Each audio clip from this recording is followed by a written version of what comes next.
What is up, everybody? Alright, time to fight Fluffy again. So I think the big change we're gonna do is look for a unit that has more survivability for the team than Tristan, because Tristan is really good for this fight, but mainly as a DPS. And we're not using him as a DPS, so I think we need to change him for something else. The question is what? Okay, what does this account have? So there's Martha, that's not any better. There's David, that's not really any better. There's Hans, maybe better, but it kind of depends. Fin Gong, you get the guaranteed defense up damage cut. I don't know if that's good enough though. Oh god, Tristan might actually be our best. You know what would be good would be a VC Brawn if I had him like set up, but I do not. He'd be best at level 60 though with no foe items, with his third skill at 10. I wonder if I've got the mats to do that, because the only issue is I'm not 100% sure like when he would show up if he would actually die first before loss, because like he's gonna come in potentially at higher health than like Castor or Toria or something. You have to save like hard survival. Oh, well, let's see. I'm not gonna regret leveling a VC Brawn anyway because he's got uses for lots of things. Fuck, I've already... Shit. Cause like the meta here, look, he's already got almost 8,000 health, right? So like the meta is absolutely to not... having a VC Brawn that doesn't have health foes. By the way, I really hate that a VC Brawn is like that, and he is better when he is like weaker, and so like I've grailed him, and that actually makes him a worse unit on my main account, and that's very frustrating. If he's already foed, I don't know if it's worth it. He might just be too tanky at that point. Well, let me see what mats we're looking at. He uses a lot of those, but I could probably buy them with pure prisms. Also, I gotta rank the third skill to 10, and that's kind of nasty.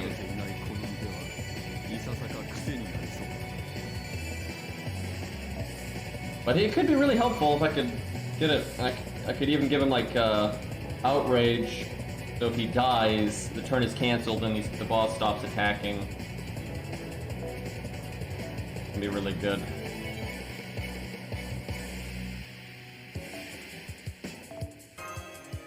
Too much health though. Yeah, look at that. He's already got like that much health. Okay, he doesn't... I don't think he has to be 60. I think he can be 50. So that means if I had done this properly, he could have like 8,000 health right now. I feel like that's just the minimum you could do it at.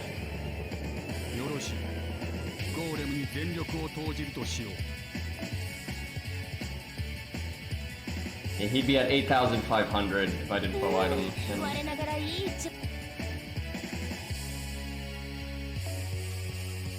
Kinda doubt that I have the mats though to get his skill to 10. And there's no way it's worth it if it's not 10, because then it's just 2 hit, which is only 1 better than Tristan, but then Tristan has the debuff clear.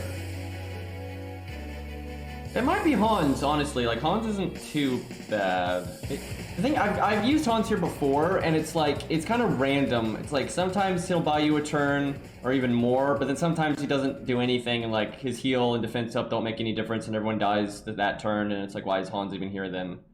Like, Fuma can be pretty good, but I don't think this account has... Oh, it does, actually. If Fuma could actually be... I've got his buff.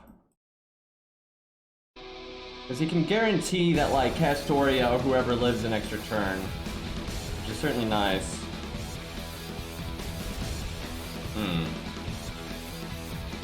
Well, let's take a look at a VC Brawn, because even if I don't use a VC Brawn here, I'm happy to get him up. It's a useful unit to have anyway.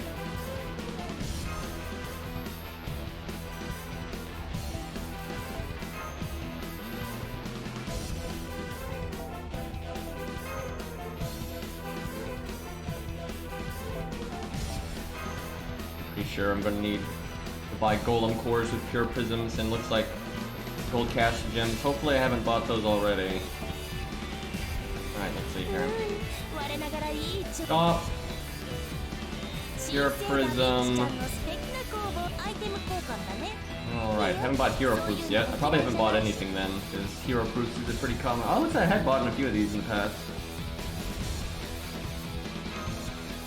Do that, and then a couple of these. Be safe. And then caster gems. Probably buy all of them because I don't think I'm ever gonna regret buying caster gems. They're too good. Yep, that's super worth. I don't regret that at all. Like there's just so many casters you need to upgrade on any account.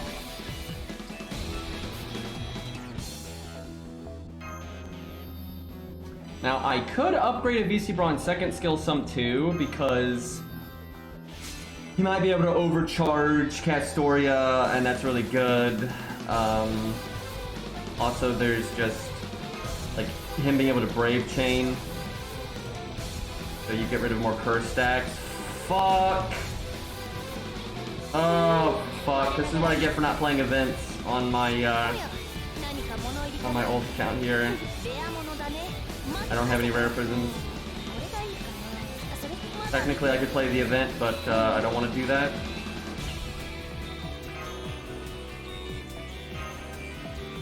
Son of a gun.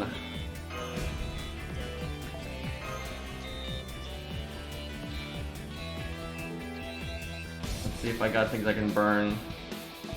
I would need to burn 4 things. That's pretty extreme just for a lore. Let's see. There are a few things here that I'm probably not going to level because I use them on other accounts. I don't know if it's worth doing it for this second, when I might just get rare prisms through other means. Yeah, I mean, there's plenty of stuff I could burn here. A surprising amount of golds, though, that I like in here, though, which is unfortunate. Not as many shitters as usual. There's definitely some stuff in there. I'd only need to burn 4. Or like Plot Monk, which I probably wouldn't level because we're going to do Nursery Rhyme on this account. Yeah, actually, feels bad because I like Plot Monk just fine, but I've already got her on my main, and there's no way I'm going to use her on this account because like we want to use Nursery Rhyme whenever we can. There's absolutely no way I will use her over here. That's pretty easy.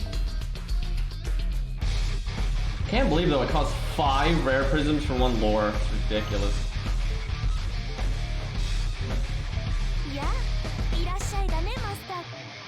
But it's kind of nice though because this account doesn't have a lot of other uses for rare prisms, and because I don't really do events on this account, it's kind of hard to get lores. So, all right.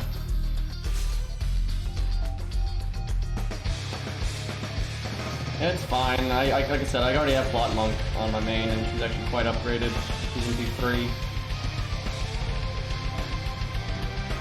People would be mad if I used her over the book anyway. Yeah, that'll do for now. Really not sure if he's gonna be worth it or not, though. But I'm really happy to get that skill at 10 just in general. It's just a very nice option. So it's either him, Hans, or Qingong, or I guess, or stick with Tristan, but I would like the team to, or I guess Fuma too, but I just want the team to be a little bit better at the end, because I think this setup can win. It's just too RNG. You also have to play perfectly, and it's so easy to make a mistake in this with this setup. Like it's just very, very easy to make a fuck up. I do think one of those attempts last time we streamed this, I think I would have won if I had actually played better. Like I think with the RNG we got, the deck shuffle we got, all that, I think I would have won if I had just made better decisions. So that's kind of saddening. I might just try a VC Braun. Man, I really wish though I had not given him Poe items. Him at 8,000 health would really be nice. So I can give him Taunt, so when he dies, the turn is cancelled, but he might die in the 3rd attack, and that's pointless. Also, I'm not sure we have Outrage on this account. Let me see. I could get it, but I have to burn more stuff. I think it's 3 rare prisms or something. Yeah, I don't have it, but yeah, I can get it if I want. But I could also do starting NP so he can like overcharge someone. I could also do NP on charge on death. That can be really good too. NP seal on death, although debuffs are kind of bad. Let's try Kim Lon and just see. We'll see like what, on average when he dies, and if we're like, oh man, he's dying on the first or second attack a lot, then we'll probably switch to... Man, he has 10,000 health at level 50. That's ridiculous. Why are you so tanky?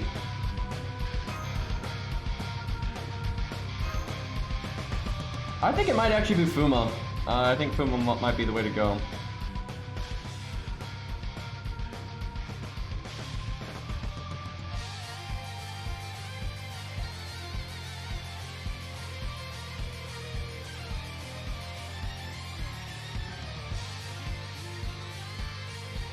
No one is ever going to take Mash here under any circumstance, even if you didn't level your own. You don't even need Mash for this fight. Like, there's other good options. I actually think some of the better budget clears don't use Mash because you focus on art, DPS, and you just kill, kill, kill. Now, those setups aren't super reliable, but the Mash setups aren't super reliable either. Hey, Legend.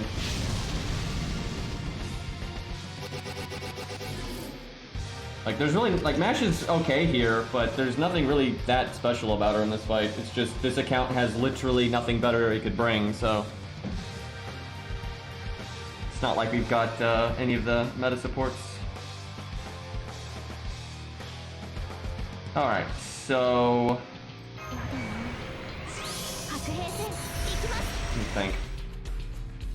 I wonder if I can get away with not using Mash's first skill until, like, next turn. I'm definitely using her art card. I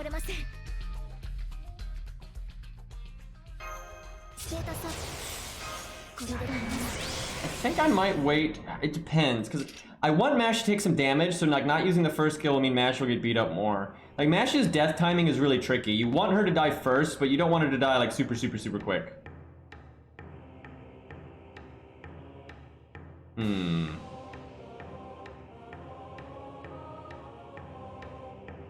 Yeah, you do not want to do a dot setup here. It literally makes Fluffy stronger. Let's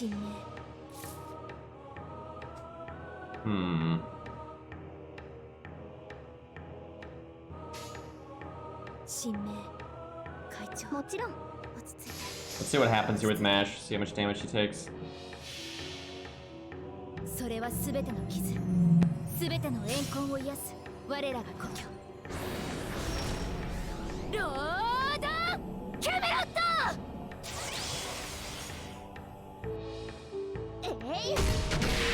The debuffs in general here are bad, but Curse is especially bad.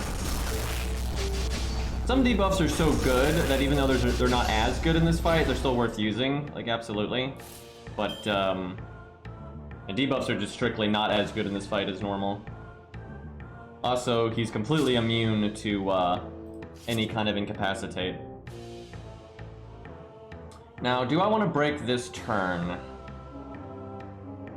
Regardless if I'm breaking or not, we do cast this.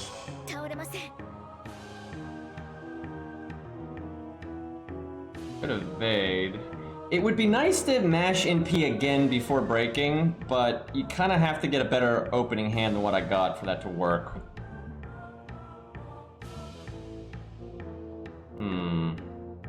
I could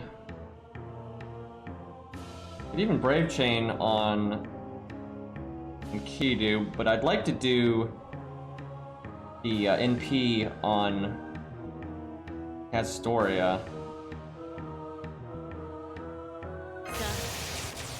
Alright, I'm gonna do the Brave Train now. Do I need to do it first? Let's see, he's still got 6 stacks, that's a lot, and we don't have Castoria's attack up, so maybe I do 1.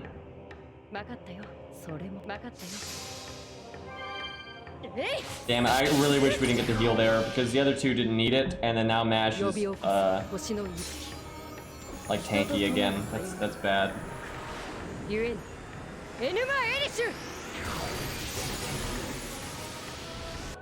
Oh.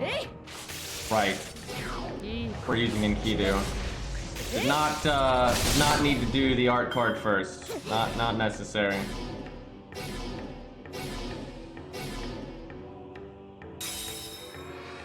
See, what you'll see from a lot of like setups on YouTube, they would like, a lot of people reset the stage over and over and over and over and over and over again to like try to get like a really fancy run.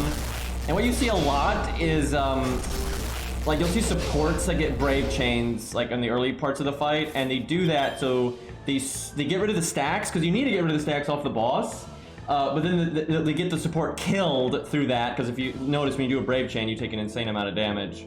And then they cycle in another support. You'll see stuff like that. Or just units that are cycling supports through typical means like switch and that kind of stuff. And then you have a DPS that just does so much damage, you don't need to get rid of that many stacks. So it's like the two ways you can kind of do this quickly. But even then, it's not that quick though. Like there's still really no doing this stage like super fast. Okay, I want Mash to die. Not this turn, but soon, so I'll do this. Fucking fuck! Why Ku gotta be out there healing Mash for 6,000 health over 2 turns like that? So many other things that you could have done. Yeah, I want her to die next turn, but not this turn. Oh god. Okay, now it's over. Alright, I don't know why that went so badly, to be honest. I guess it's just because Mash didn't NP twice, or so. I don't even know. Like that, I don't think I've ever really seen that happen before. Like we even front-loaded our survival there. That's really weird. But there like is no reliable setups to do this stage like really smoothly. Like most stuff takes a lot of RNG here, and people just don't realize it.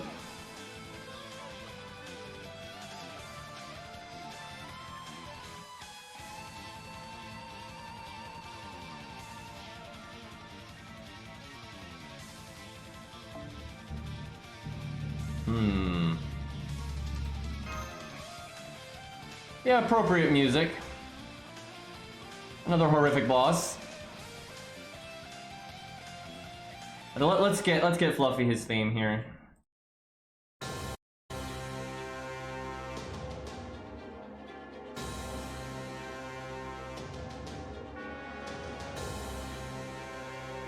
Shame the sound effects to the intro are tied to the music in game and not sound effects.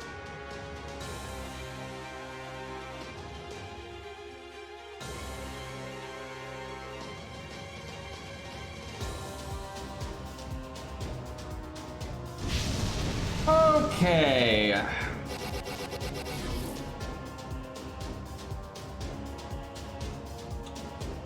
Wow, I do not like this opening hand at all. What do I even do here? There's no point in Mash second skilling here. Maybe I save her invulnerability for herself. Like double NPing is really good. It's gonna be really hard to double NP with this hand. Could even save Castoria's. Hell, I could even save Castoria's art up just so we get more art NP gain, but I don't think that's worth.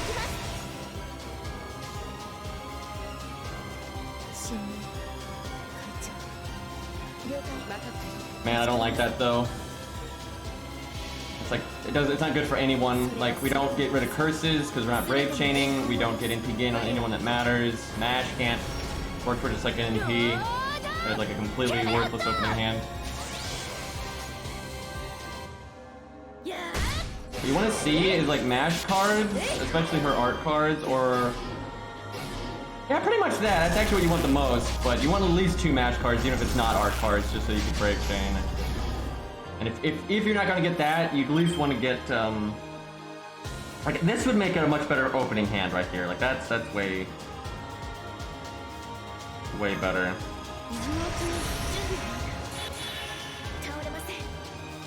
I wonder if Mash doesn't need the battery. Like an art chain. Let's give it to Enkidu.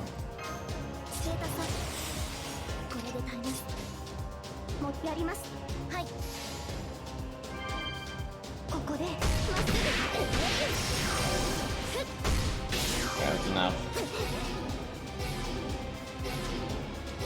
Yep, going to the mash second NP I think is really important here. I'll start doing that moving forward. Oh my god! You never do that! Fluffy, you fucking... Oh my god, why? I like how he gains a bunch of curse stacks too. That's just super GG right there. Dude, he never used that skill a single time last time we streamed this, right? We did it like a lot, and he didn't do that a single time. And then, if he had done it on the the other turns, it wouldn't have mattered because I wasn't doing damage anyway. But he did it on the turn that I needed to break.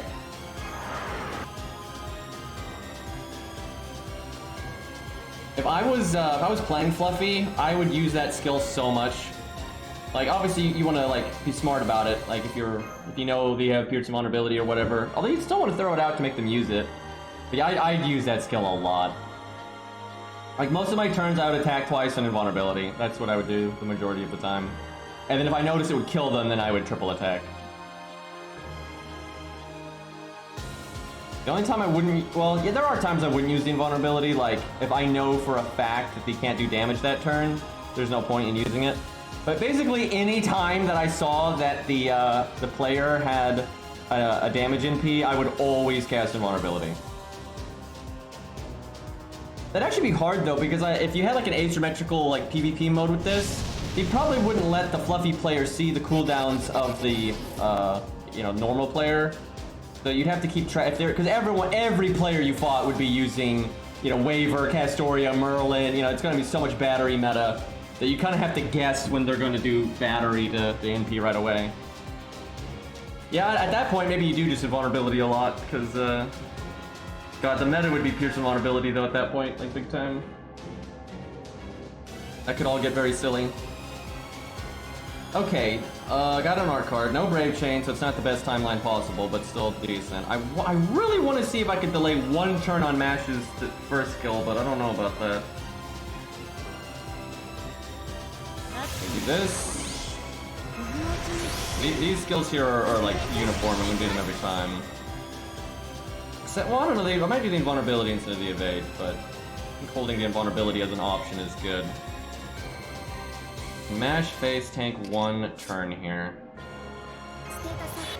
Nothing but our NP. Let's find out.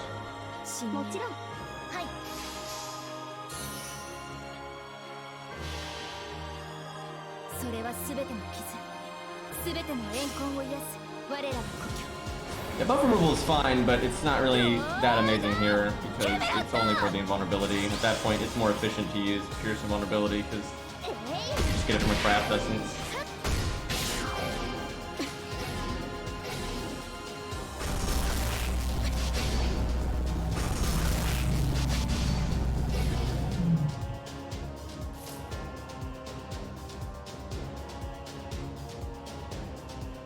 And yeah, servants are weak to whatever killed them in their legend.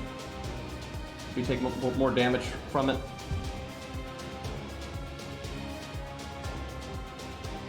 But they forget about that. They've used it a few times, right? And they mentioned it in Fates Tonight and stuff, and they've used it a few times. But they literally just forget about it a lot of the time. Because, Fate consistency is not great. How did we... What the fuck? How did I get so little NP gain on Mash? Well, at least we have our battery stuff. The problem is, I need to, break this turn if I was going to do that, which I can't. Well, too bad. I'm kind of worried this is going to make Mash too tanky. How can I just never Brave Chain, dude? It's no matter what I do here, I just cannot get a Brave Chain on Mash. She only needs 2 cards, but none of the 2 hand. She NP'd on hand 1 and hand 3, and I think on hand 1 she had 1 card, and on hand 3 she had 1 card, and on hand 2 she had 3 cards. I think that's just the worst deck shuffle.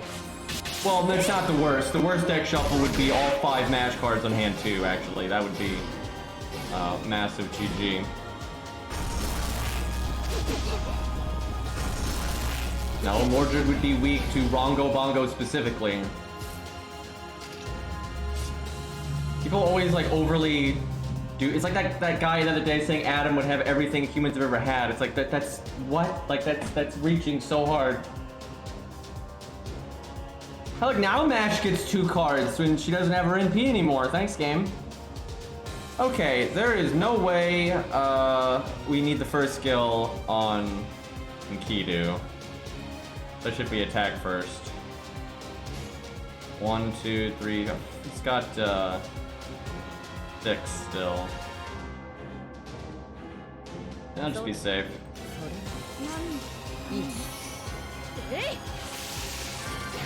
Enkidu is weak to disease because that's what killed him technically. And that actually is in Phase Train Fake where he is weak to disease. That's why like Guild mentions that Hail Rider is probably going to be a big problem for Enkidu. Leave it to Phase Strange Fake to actually remember the goddamn lore, by the way.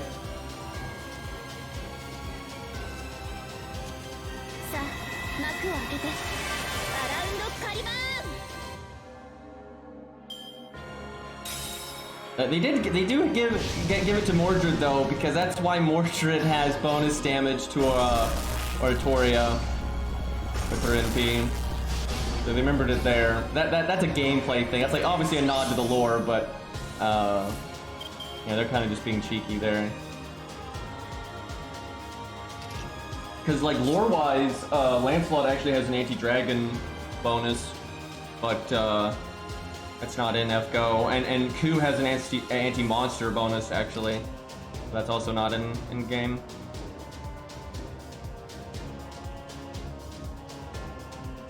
Okay, so we should be fine this turn because do I want Mash to hold on? Let me think about this. I want Mash to die next turn. I don't want her to die this turn.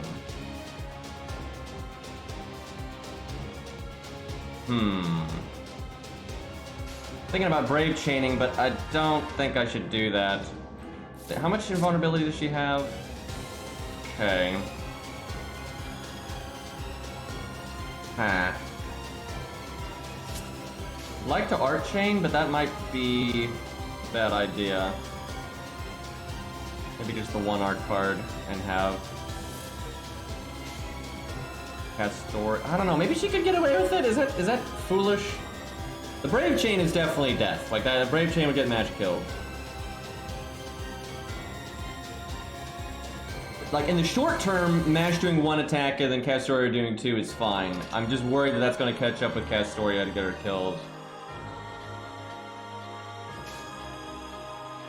But I feel like using 2 cards on Mash is pretty risky.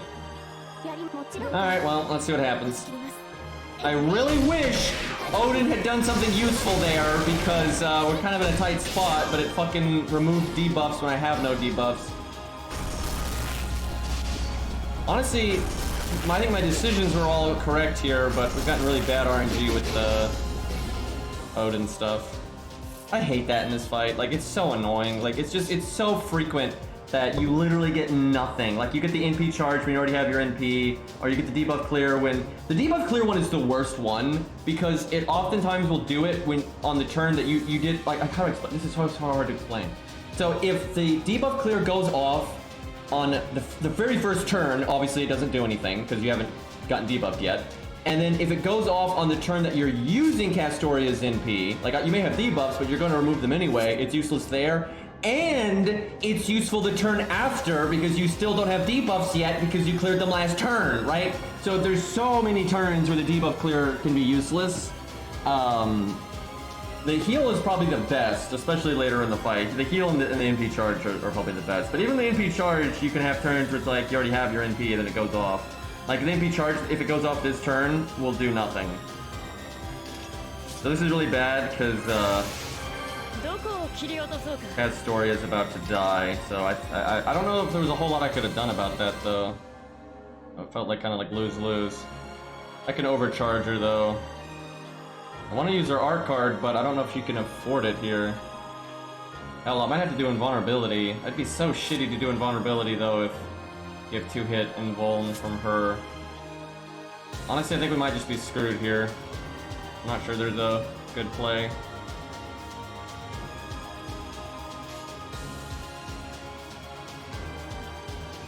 I can do Enkidu's attack first if I want him to get the debuff cleared. Yeah, I have to do that because it's not about himself, it's about him debuffing his teammates. So I have to do it first. If only... Oh, okay, that's good. If we'd done that last turn, although actually... Although it's good for Castoria, that's bad for Mash, because I need Mash to die. Maybe I should have done a Mash. But now we have to clear the debuffs this turn anyway. There's really no way I could get Mash killed there. Castoria could still die here, though. I don't think she will.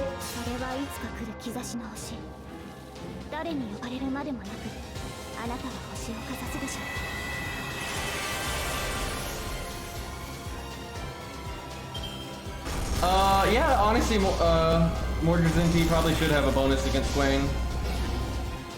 I doubt they remember that, though. Also, they never actually detailed how Gwaine died. They say that Mordred killed him, but they don't explain it at all. So, I mean, for all we know, she headbutted him or, you know, whatever. I mean, God knows what actually killed him. But, like, easy to assume that, you know, she killed him with her weapon, but, yeah, I don't think they're gonna remember that. It's too deep of a cut. Oh, I fucked up. Fuck. The only thing I could do here is use, Atlas, but I really didn't want to use Atlas for this. I could use Atlas on caster Artoria, though, and then she could cast her invulnerability. It's better. Okay, I think I'm gonna have to do that.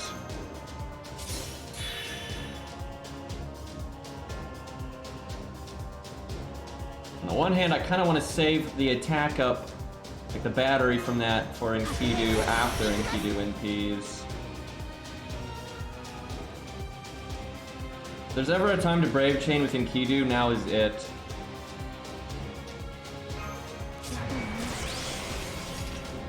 Because he's got max health.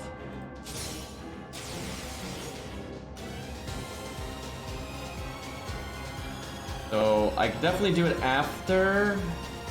We've got triple attack up, so I'm pretty confident we'll do 244 even without using Mana Burst.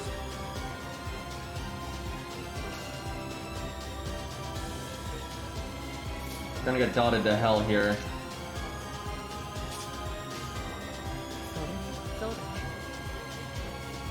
You could soak it on Mash, because she's gonna die anyway, but I want to get rid of that extra stack, I think. It's tough, though, that you're making Enkidu take a lot of damage just to get rid of one extra stack. But, it could be a mistake, but I know it comes down to stacks at the end, so...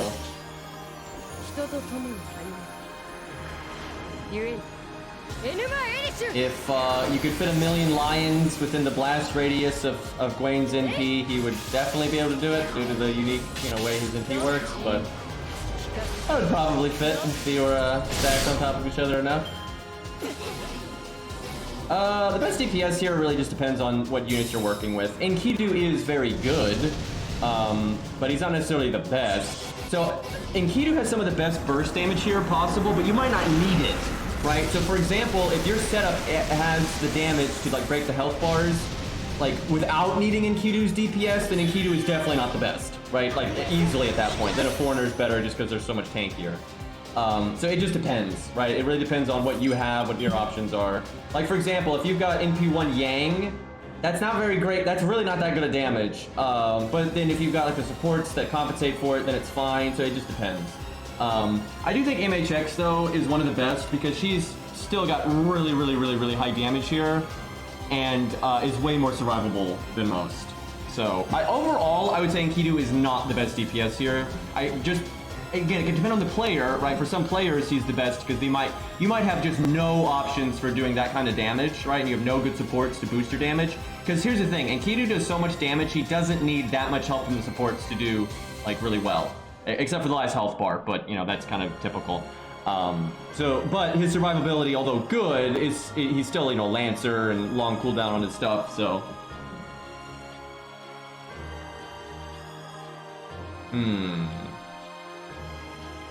But yeah, also Enkidu is pretty accessible because you can pick him as your free 5-star and that kind of thing. And not only that, but he's just been in the game for a long time and is unlimited, so a decent amount of people have Enkidu, funnily enough. But if you don't have him, there are Hot Wheels, really good option.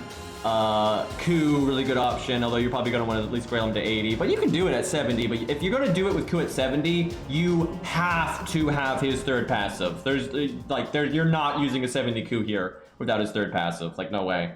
If you don't have his third passive, then you're really going to need to be grailed. Or just get lucky as fuck. But William Tell sucks here, unfortunately, because no evade. Robin's good. 100 Face is good. Yeah, I think Robin, 100 Face, and Q are the best low stars for this. Okay, well, I don't really want to use Asclepius's battery, but I kind of have to. You know, actually, what I should have done. Well, actually, I might want to do both because I could have Enkidu and P here. Is that worth it? I could even Brave Chain again. But then Castoria would die. Brave Chaining would be nice though. I'd get rid of 4 stacks, man. That'd be awesome. I could just wait though. Like, it's you know, I'm like frothing, you know, to like murder this health bar, but it might be smarter to just wait a second here.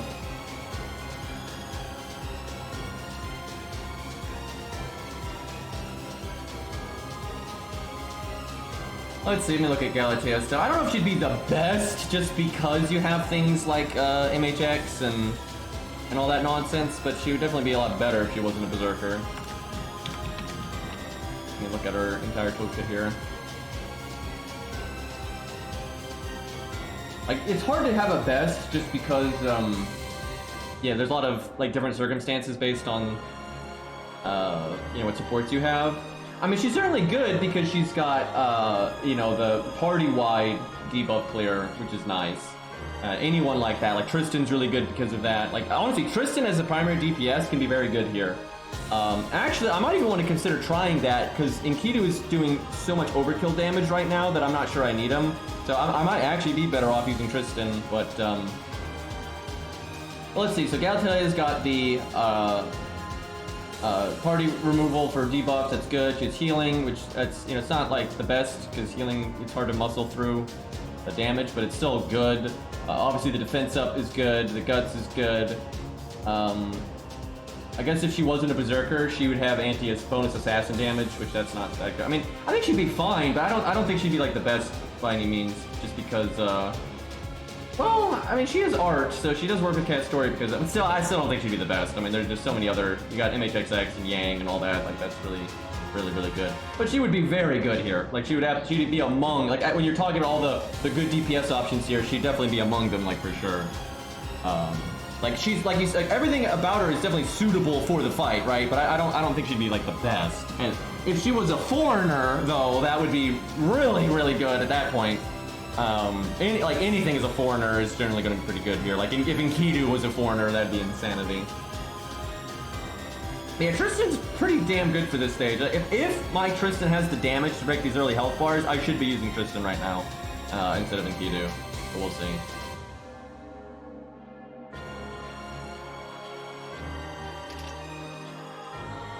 I really do want to get story replay on my main account though. There's so many things I want to test for budget stuff. I want to really sit down and test Ku versus like Robin, because they both can do it and it's very like different ways you go about it. I really want to see which way is ultimately more useful. And then 100 Face too. I actually think 100 Face is got some real value in this fight. Okay, so I think no matter what, I'm casting that. So I could do Asclepius's NP and then Castoria's NP. What I want to do is I want to do Asclepius's NP and like Asclepius Brave Chain. But I don't know if he would live if I did that. So we would have Guts and the heal. Ugh. But it would be nice to Brave Chain and take out some purses here. That's ballsy. The reason I don't want to clay NP is if I clay NP, I basically have to triple NP, and then I only get rid of 1 curse stack, and then we're never getting rid of the curse stacks on the final health bar. Which just, it doesn't make, there's literally no reason to break this turn when you think about it. Like, nothing happens. right? All I'm going to be doing is waiting around to get rid of curse stacks. Like, I will do 0 damage on the final health bar for like 6 turns if I break right now.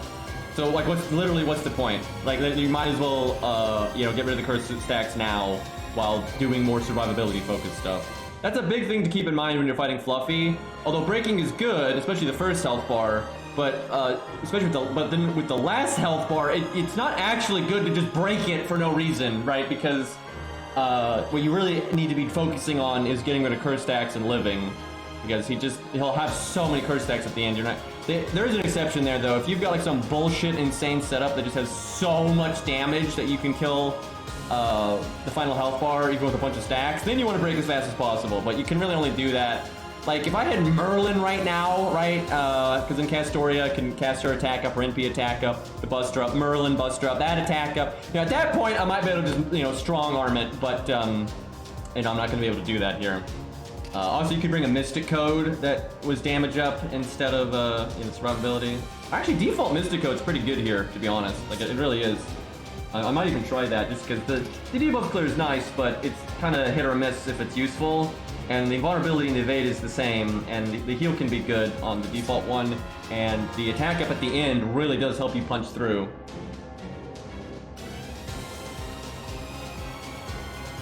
Yeah, that's true. Tunican does have a lot of stuff. I feel like he's kind of similar to Enkidu, where he has a lot of damage, but he's not the most survivable, right? And you might not need that damage. But again, some players do need that damage, so... Oh god, this is a tough decision. Like, the obvious thing to do here is to Asclepius NP, Castoria NP, and then, like, you know, do one other card or whatever.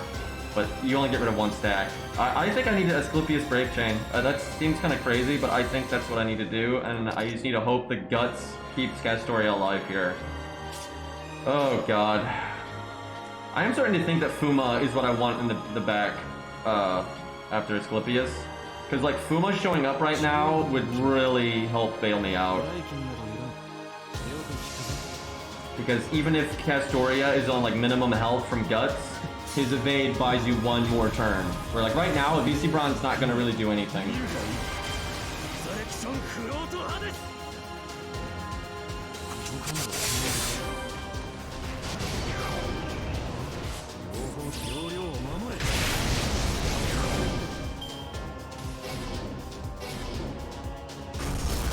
Hopefully Fluffy doesn't do anything, oh god. He just did slightly too much damage there. Okay, thankfully he didn't kill me. I was hoping he wouldn't quite do that much. Yeah, I definitely like Fuma here more. I need Castoria to live 1 more turn, because in 1 more turn she'll do her auto cast battery, and then she can do her first skill battery. That is so good for Enkidu. But I don't know if I can keep her alive here. If she gets attacked once she's dead, like,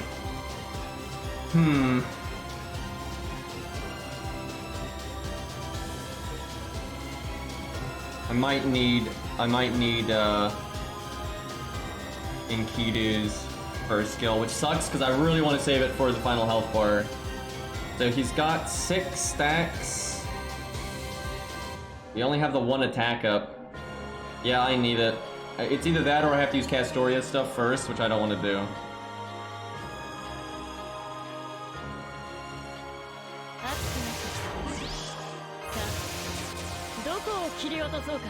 So if somehow Castoria lives here, this is amazing, but I just don't see how... If I don't think she's gonna... Well, she'll have 2-hit invulnerability, so maybe she lives. You know what? I did not need to do the Buster up, because what I could have done was done this Buster card. And that would get rid of 1 stack and give me NP up, and that probably would have been enough. Yeah, I don't think I should have done that. I'm probably gonna do that anyway, just so I get rid of the dot. We'll see. That was... Dude, Odin has only done 1 useful thing this entire fight. That was so useless. He just removed debuffs when I'm removing them this turn anyway. Like, fuck off, that is so useless. Like, if he had healed me, that would have been huge, because obviously I'm trying to keep Castoria alive, and that would let her face tank. Actually, if he had healed there, I think we would, unless we got crit, we would be guaranteed to live here. Yeah, we've basically not gotten any help out of Odin here. It's unfortunate. But it's how it goes in this fight. Because yeah, she'd have 6,700 health right now, which I think would be enough. He has so many stacks! Good God, man! Don't do it, Fluffy. No more. Put the gun down. Okay, put the gun down. That's good at least. I think she has to live this turn to actually do her auto cast. I forgot about that. I thought she did it to start it at turn 9, but she actually does it at the end of turn 9, I think.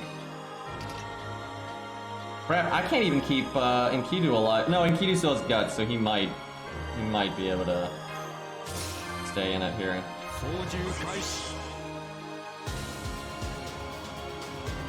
Okay, we need a VC Brawn to take the dots.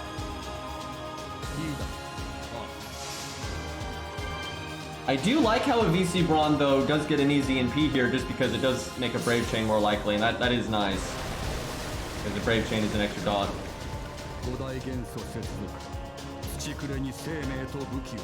If Enkidu can NP one more time, we have a chance at winning. Yeah, especially if Castoria lives. If Castoria lives here, we're in really good shape. What we need to have happen, though, is the beginning to go a little bit better, and if I could have saved Atlas and still have Atlas right now, we'd be looking really good. But, yeah, we might still just get blown the fuck up at the end here. Like, there's so many stacks. Also, we need him not to RNG more stacks. Oh. I didn't even think about that. I didn't think he would die that turn. That's actually really good. That's like, that's super good. I think it is anyway. Well, it's good in that they don't die. It's actually really bad in that now Ku shows up. Also, Castoria, you couldn't have waited for Ku to show up to do that. That would have been a lot better, by the way.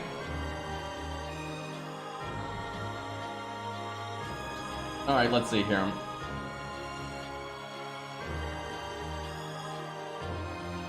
What's the play here? If we just had a few less stacks, we'd be looking pretty swell right now, but...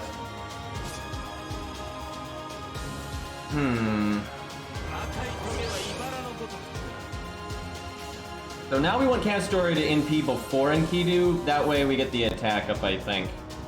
Although, it still sucks to not get the extra invulnerability. And if she lives again, she can do her second skill, which is certainly nice. But it's isn't it like a 50% attack up because she's NP5, I think? Let me look at this.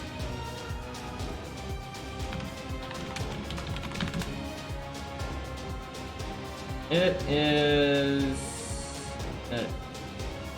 yeah, at NP5 it's a 50% attack up, which I'm pretty sure she is NP5. Yep. I mean, that's massive. Well, let's see, how many stacks? 1, 2, 3, 4, 5, 6, 7. I can attack one time first and make it 6. I think I gotta have her go first. I mean, it really sucks to not get the extra battery charge, because like that would give Ku 5 hits, right? Where 4 is probably not gonna make any difference over 3. I think it's the right... Is it though? Oh god! I really wish Ku had gotten that battery, by the way, because if Ku could just NP soon, I think we'd be fine. Also, if Ku had his anti-berserker thing, we would be fine, because then he would do a lot of damage, but, yeah, he don't have it.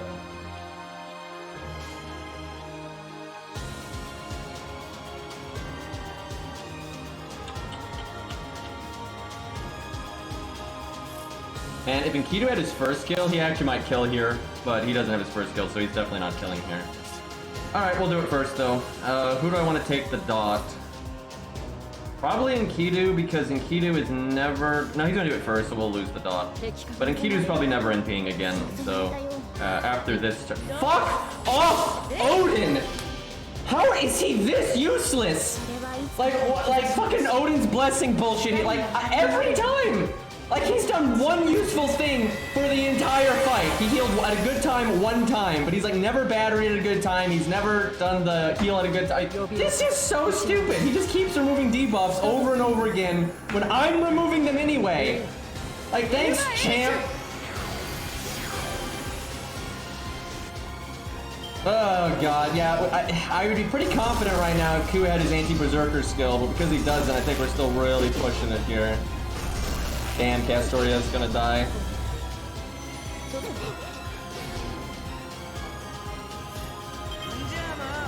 Yep, if we had our anti-berserker skill, I would have no worries here. But because we don't have it, I am worried. Also, I don't think I should have PFA'd. And this is hard to explain, but because of Castoria's skill, we would not have died earlier, and I also could have guts to make sure. And if I hadn't PFA'd, I could get really low on health and get a bigger attack bonus, which I probably need right now.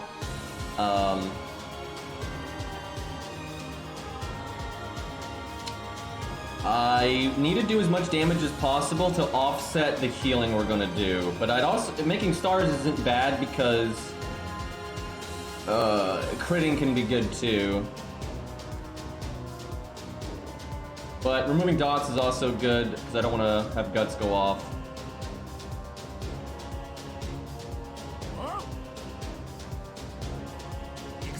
If Fluffy and vulnerabilities, we super lose, by the way. By the way, I think Odin just tried to remove debuffs again.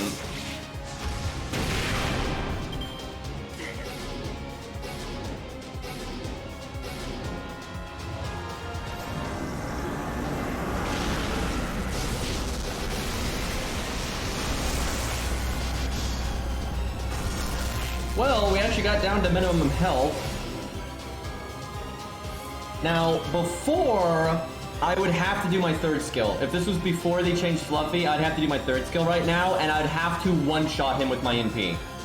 And the reason for that is because if I hit him any more times, the HP drain would kill me. So I would have to do my third skill to remove the HP drains already there, and then I can survive 2 HP drains, right? So I could do like a Buster and then like the NP, and that would have to kill. If I did like the extra attack, I would die. But they patched that so it doesn't happen anymore, so I don't need to do my third skill. So I'm pretty sure I don't use my third skill because that way I have a bigger attack bonus from being low on health. So I think I do Buster, NP Buster.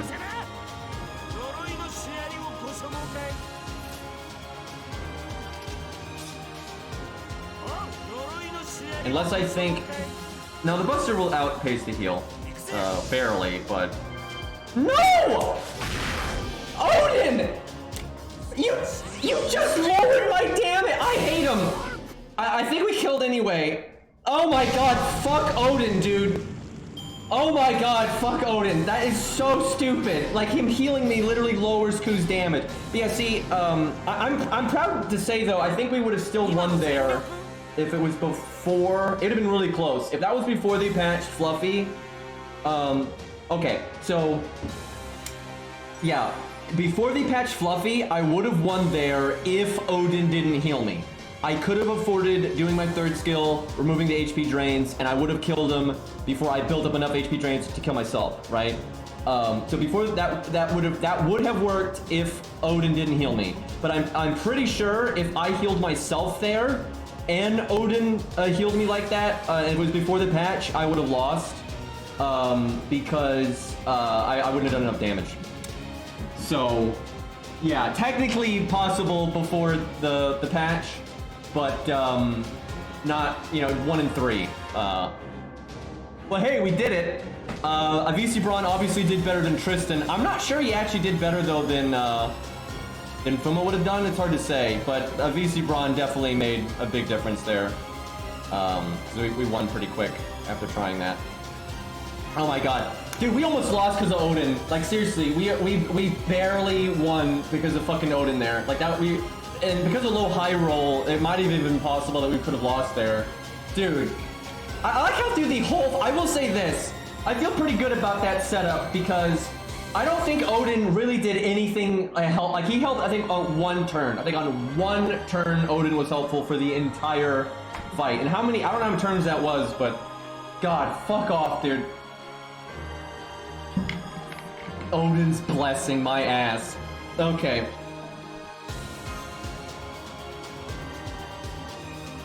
Oh yeah, we still have to fight Vortigern. I completely forgot about that. Poor Fluffy man. Got stabbed.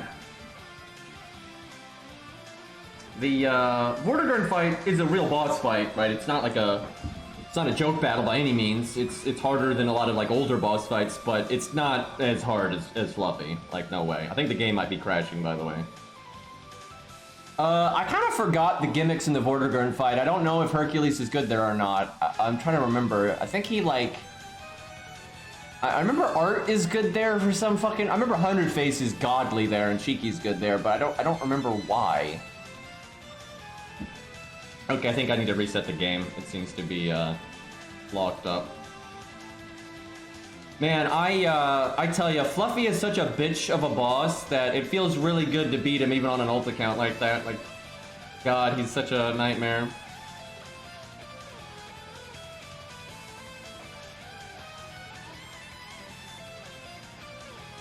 Yeah, I remember there's buff removal or something like that. But Herc is good for that, actually.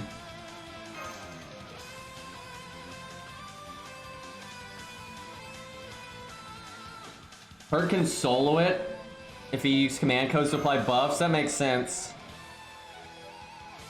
I'm not messing around with that just for fun. It is the Herc account, but it's also fun to do fights legit. But it'd be kind of interesting. It wouldn't shock me if it's a bit RNG, but I just don't remember the fight. The hard part with soloing with Herc would be getting everyone dead because of you have to bring Castoria and Mash and all that. That'd be annoying.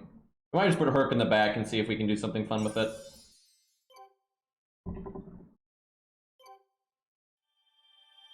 Loot!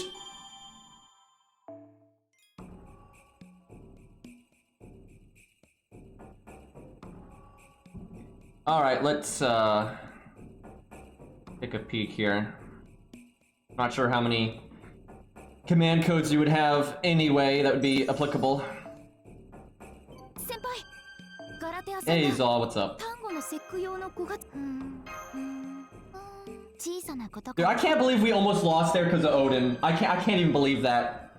Like that's so stupid. Like he just had not healed at any good times, and then finally he decides to heal, but it's the one time that it's actually bad to heal because Ku does more damage at low health. I can't even fucking believe that. And it's coming from Caster Ku, by the way. So it's Caster's Ku screwing over regular Ku, it's like Odin's, runs or whatever, right? It's a fucking bullshit. Yeah, I feel like the real boss there was Caster Ku. Nonsense.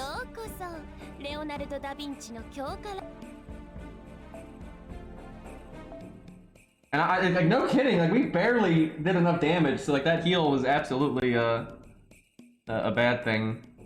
Alright, Herc needs a dot clear anyway, just because that's kind of always how we want to have Herc set up. Or we could just do that. But we probably won't solo with Herc, just because I don't want to deal with trying to get rid of Castoria and Mash and everything. And I'm not sure this account would have enough. Well, actually, no, it probably does, because these both apply a buff. Wait, doesn't it wear off, though? Unless you're... Yeah, I think these wear off unless you're Bizet. Like, Bizet, it would work. But you would need, like, the heal boost, I guess BB slot machine, but that's random. Buff success chance, I think. Yeah, the buff success chance works. I guess... No, I don't... That one would have to be Bizet as well, I think. It's mainly the anti-stun one, the heal boost one, this one, those three are the ones that really come to mind. This is probably worth using anyway, though.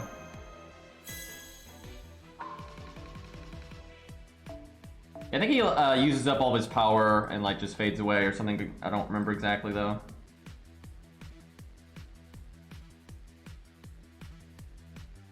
Kind of blocked Lostbelt 6 from my memory.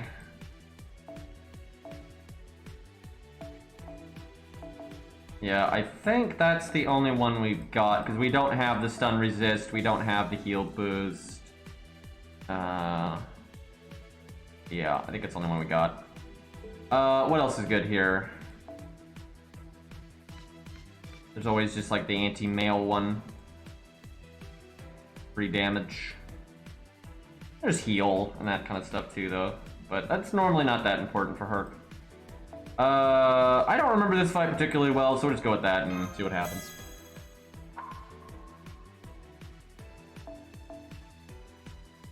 What you probably need on Hercules to solo this is you probably need the anti-charm command code, because it gives you a buff for filler anyway, and it also stops sleep. That's like the best command code ever, dude. Like, it's not useful for like most stages, and it's certainly not useful for farming, but I have seen so many boss fights that it makes a huge difference on, because there's some boss fights that are all about sleep, charm, any of that stuff, and it blocks it. It also blocks card seal. Now, card seal is very rare. Like sleep, charm, and all that stuff is more common. Stun, those are more common, but every once in a while there's a boss with card seal, and it'll block that too. But for some reason, card seal is considered incapacitate, which is kind of weird, but it is what it is.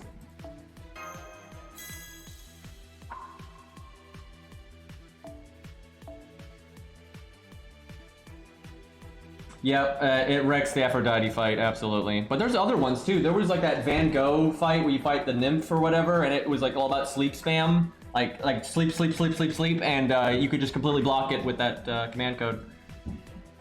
Super good.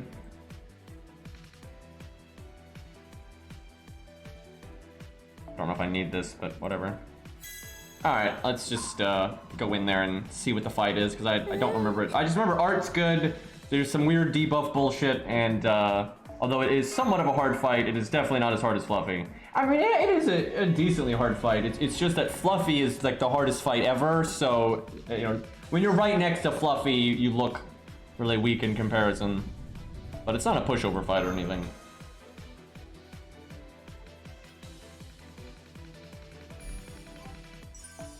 There's really no telling what's going to happen with 6.5.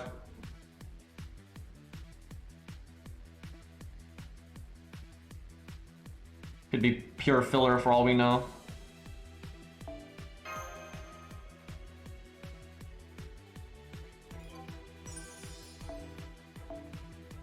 Actually, probably is a lot of filler, because I think they're just wasting time to, like, draw out the finale. 0.5s normally aren't very meaningful.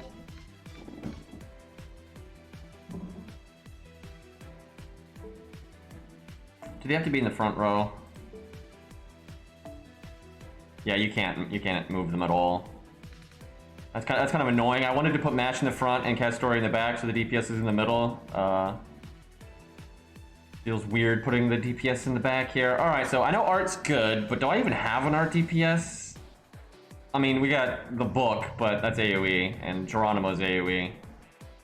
Wow. We have 100 face, I guess. And even at level 70, 100 face is pretty good here if the skill ranks are up. Eh, decent. That's crazy. 100 face is our only art single target DPS. Oh, and Ricky. That's wild, dude.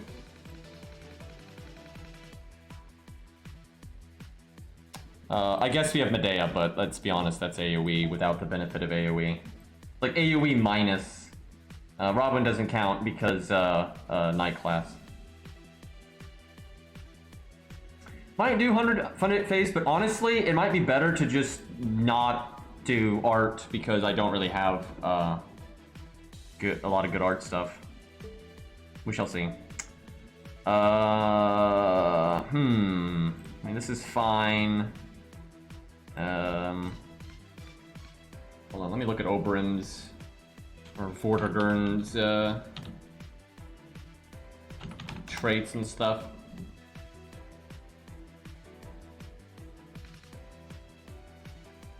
Alright, he is Dragon, Fae, Humanoid, King, Male, Writing. Okay, 13 man. Oh, Threat to Humanity. Oh, that poor bad. I'm actually, Enkidu actually would still work here, even though Enkidu is being, you know, half counterclassed. Enkidu is probably still super good here. Especially if the boss isn't debuff immune, which he probably is, just because this game, but the Enkidu will do a billion damage and stun him. So Enkidu is still fine here. Okay, we'll try to use Herc here at some point. It's hard to say if that'll actually pan out, but...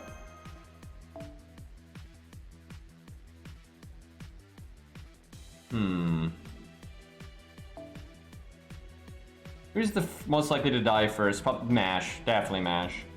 Because you prioritize survival things on 100 face where you don't on Mash.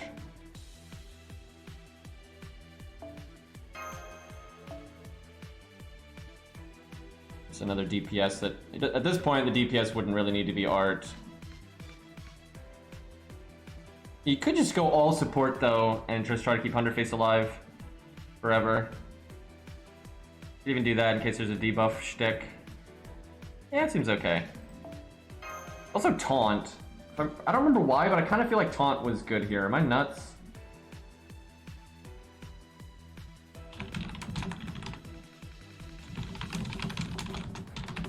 Trying to get the boss music here.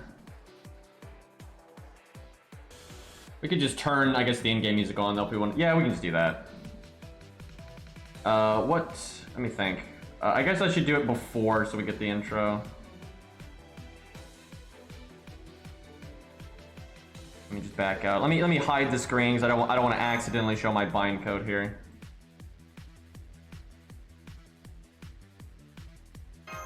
God, FCO, man, you have to like click all these confirmation messages to back out and go through loading screens, and then I'm gonna have to do the same thing to go back into the stage and just blah blah blah. For some reason, I want a master mission by not doing anything. Okay, that's great. Hey, look, I accidentally just brought up my bind code. Why I'm hiding my screen.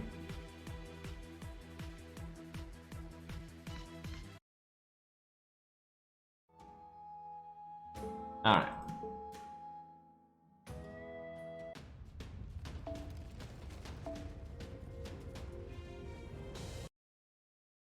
God, FCO, dude. You literally just need to. All you want to do is go to your options menu, and you have to go through like 4 loading screens and a bunch of confirmation messages, and it's just like, what the fuck, dude? Like when I play this game next to Arc Knights, it's just painful. Like the UI difference is just so massive.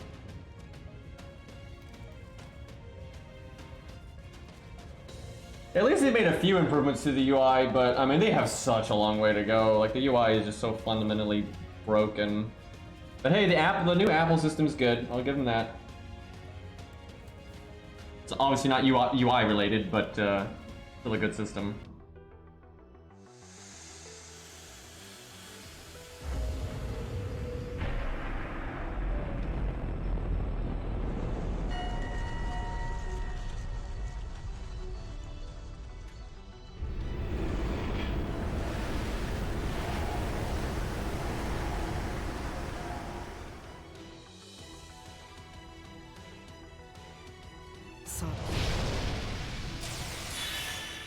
Alright, we can NP right off the bat. I do not remember if that's a good idea or not, but we'll find out. I'm gonna not use 100 Faces art up just because it's a waste of the invulnerability.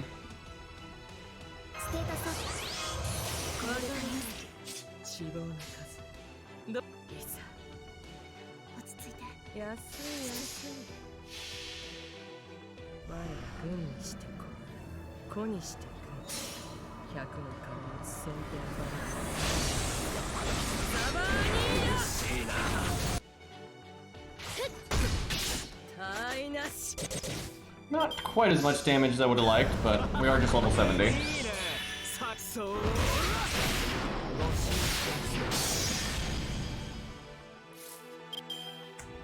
Not the ideal hand there.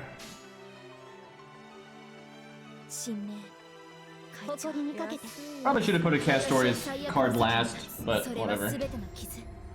全ての怨恨を癒す我らが故郷。権限せよ、ロードキャメロット。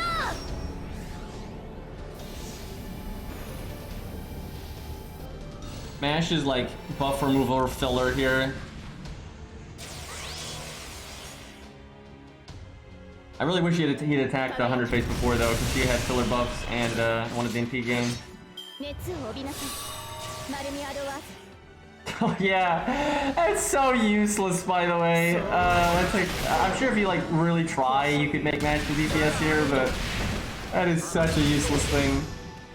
And she doesn't even get the bonus health, right? You'd have to heal it to get it. It's so dumb. I swear, if you quick charge into NP, I'm gonna be mad. I could cast Doria NP to be safe, but then you wouldn't have it for the NP, so... I mean, he might quick charge. This game loves doing that kind of crap. You know what? I was gonna do that then. I shouldn't have used 100 Faces Evade, so I'll wait. Live and learn. Because I have double attack down, I might not break here anyway. That's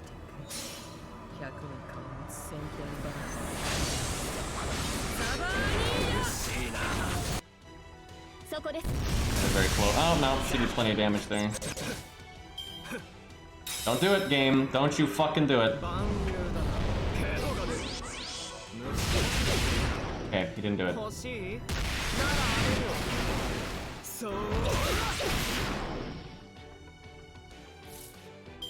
If only we could NP with 100 face right now. Actually, we can, but we would waste Mash's second skill.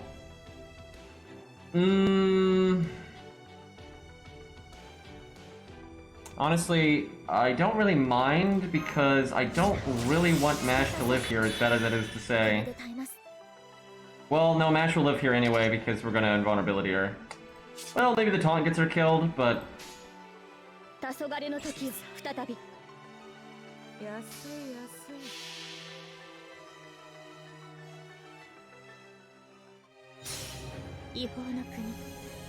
I completely agree that the FGO or the Fate Stay Night subreddit is better for FGO related things than the FGO one is. Reddit in general though, I just think is a terrible format for human communication. It's fine for like news and memes and stuff, like I think Reddit is completely fine for that kind of thing, but I think Reddit is just fundamentally a really bad format for discussion. Now some Reddits are good, but that's not because of the format of Reddit, that's just because of, you know, small community or luck and, you know, these things.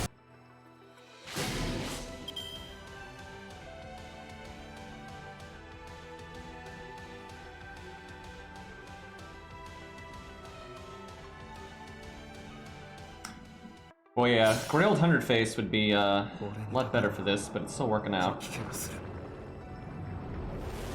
Lie like border grants. Stupidest fucking name for an NP, dude.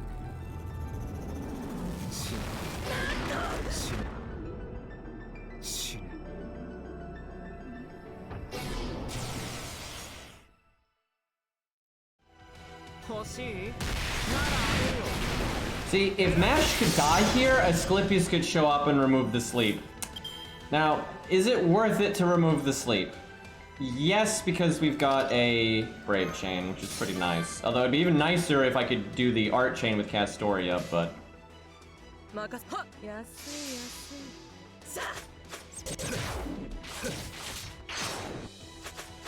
Please kill Mash, please kill Mash, please kill Mash. I'm about to start playing Must Die from Blade. Don't you do that! Come on, there you go, what a champ.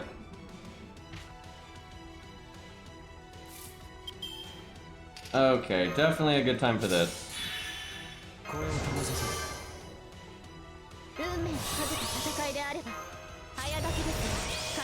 It'll do a lot more damage of Castoria NPs, but I feel like that's a waste, so...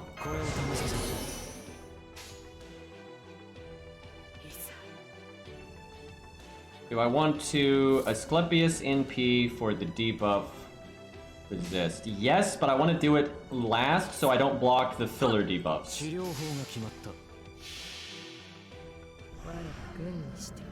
Wait, I don't know about that, because what I could have done was overcharge Castoria's NP, but probably not that important this fight. He doesn't hit half as hard as Fluffy does.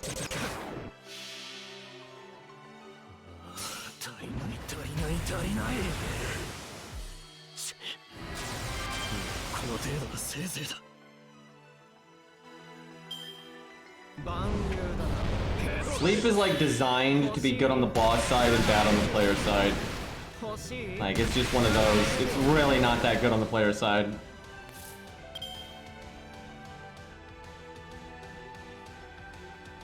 On the one hand, I want to do the debuff resistance from Asclepius just for the debuff resistance, but it would waste the heal completely. I could give it to Castoria the turn before the NP so she doesn't get slept.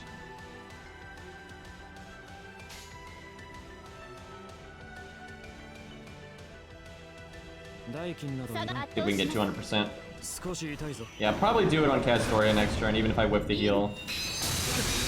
Because if she got slept next turn, it'd be really annoying. Bad thing if he sleeps. Oh, what a great mechanic! I love it. It's so fun.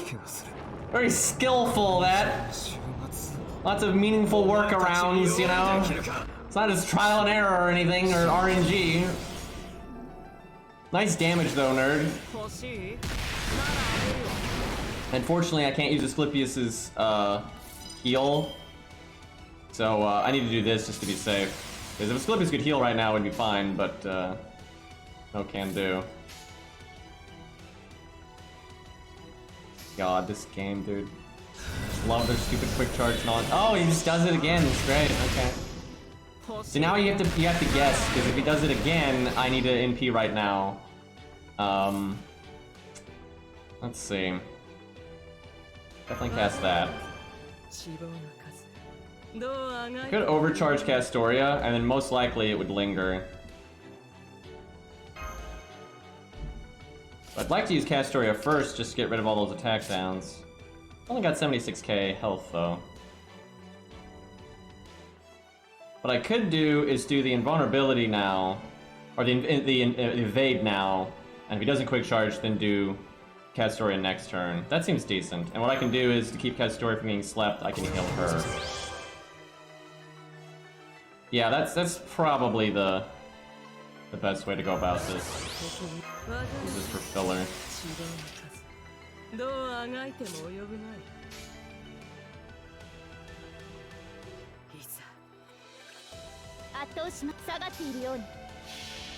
Not sure we're gonna break though, with 3 attack downs and like no damage up. Yeah, we didn't land the art up. Got the quick and buster up though. Wow! Okay! Should've done Castoria's NP to remove those attack downs. Alrighty. Wasn't expecting it to be that bad.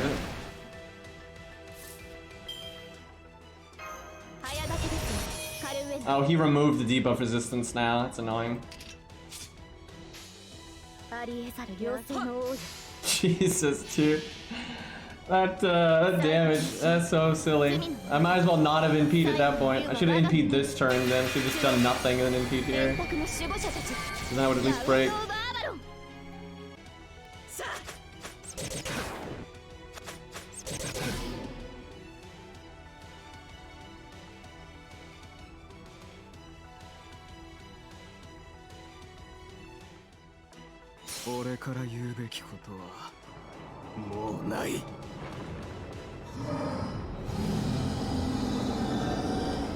I'm so pissed off because this abomination exists. We're never gonna get regular border turn, and they already got such a good voice actor for him too, man. Like, what a waste.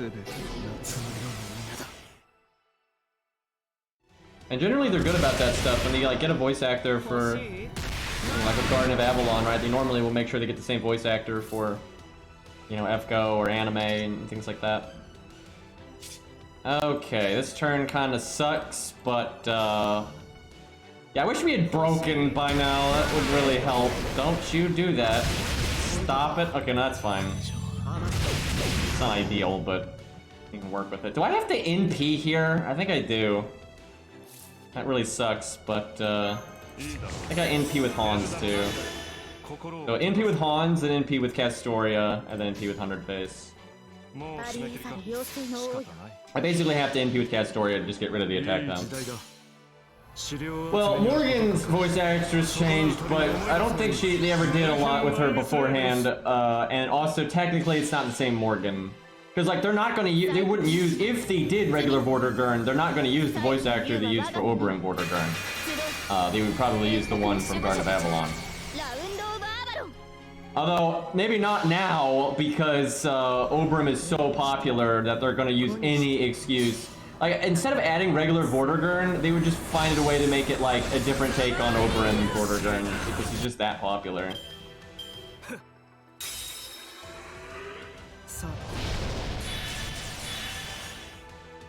Look at him getting Pierce and Vulnerability when they give you Cast Oratoria. They know what they did.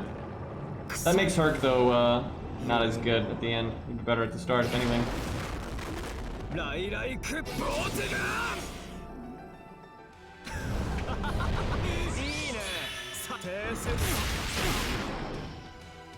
Okay.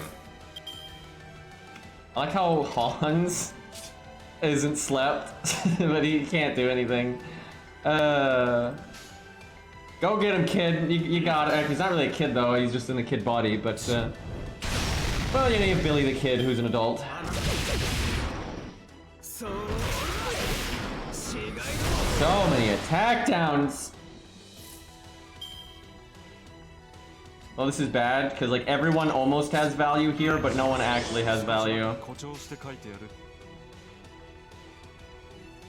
I'm actually doing DPS Hans here. If Castoria or 100 Face doesn't die here, it's pretty good, but it's not looking likely. It's gonna be difficult to clean up with Herc, because he's not gonna come in a straight solo. Or the boss could just double quick charge into NP, you know. That's really fair game. Well, I guess we're herking it after all.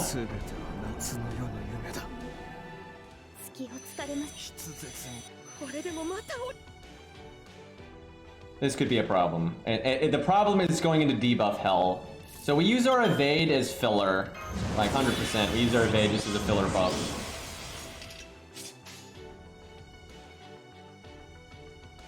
I don't think we can do this though. This looks pretty bad. I had double debuff clear maybe, but I think we're just gonna go into debuff hell and not do any damage. I really wish we had crit one time there. That would have made us win one turn sooner.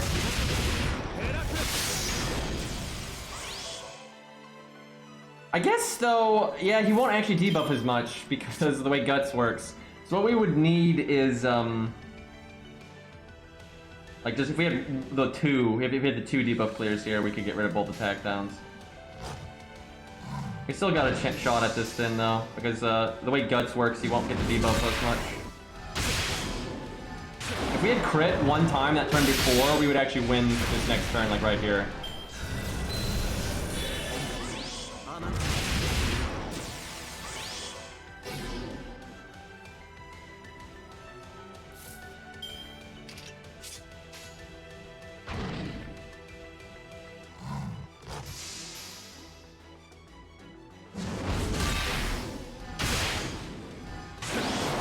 If he quick charges, I think we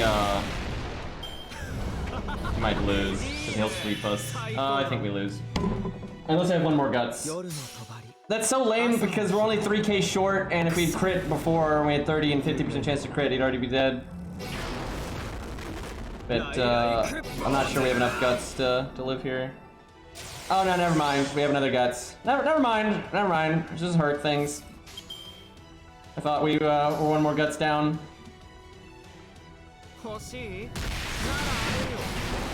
Never mind, Herc's the strongest. And not only that, we get the Buster up.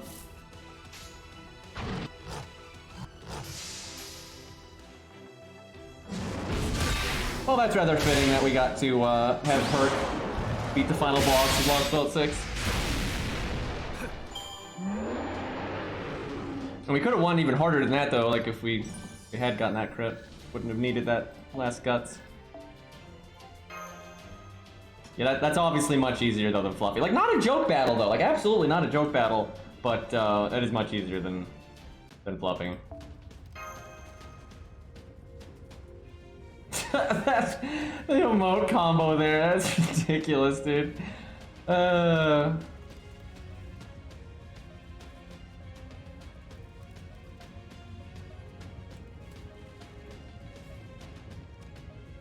Dude, Herc solos so many bosses still in 2.0. Like, one of the only bosses Herc isn't good for is Fluffy. That's like one of the only ones. Oh yeah, he is a dragon. Also, I think the game's crashing again. For some reason, these like Lostbelt 6 loading screens are getting messed up. Alright, there we go. Just took a minute.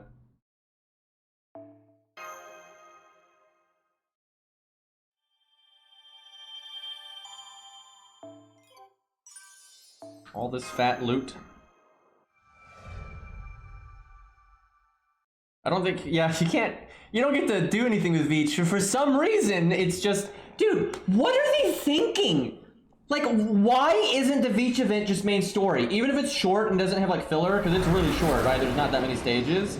But literally, why not just make it main story? Well, like obviously you cut out like the raids and stuff like that, like were the event part of it. But like the main story nodes, why isn't that just main story? Like literally, why? Why do we get this stupid like epilogue that happens and it's like, oh, and Veach died or I got sent to the moon or whatever, but like why is it like it's stupid? Like this, you already made the stages, you made the writing, it exists in the game files. Hell, you can even, if you did the event, you can go into your My Room and rewatch the story segments if you want to. So it's completely ridiculous. Like Veach should have been like a little mini story segment, kind of like the prologue, right? With Anastasia before Lostbelt 1, right? It should have just been a little bit like that. But yeah, it's just like you have all that build up to her character, and then you see this, and you're like, oh, okay, you know, it's the next thing. But no, it's just a cutscene that basically summarizes what happens. It's like the prologue and the epilogue, right? You don't even get what happens in between, right? You just get the prologue and the epilogue. It's like, what? It's just like, why? It's so stupid, dude. I just don't know what they were thinking with this. Like, this should clearly just go into the little gameplay bit that you had during the event, right? Like, clearly.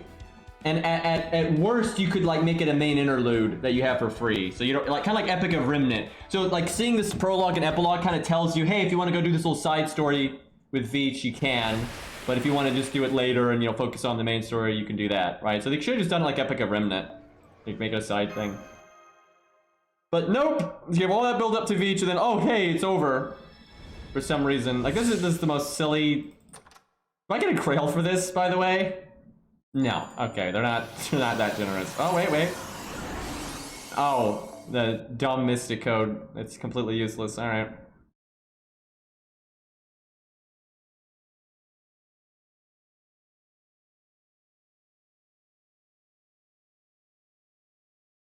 Yeah, they give you Herbertrot, and she's an FP summon now after that. Man, why is the game struggling with these loading screens so much?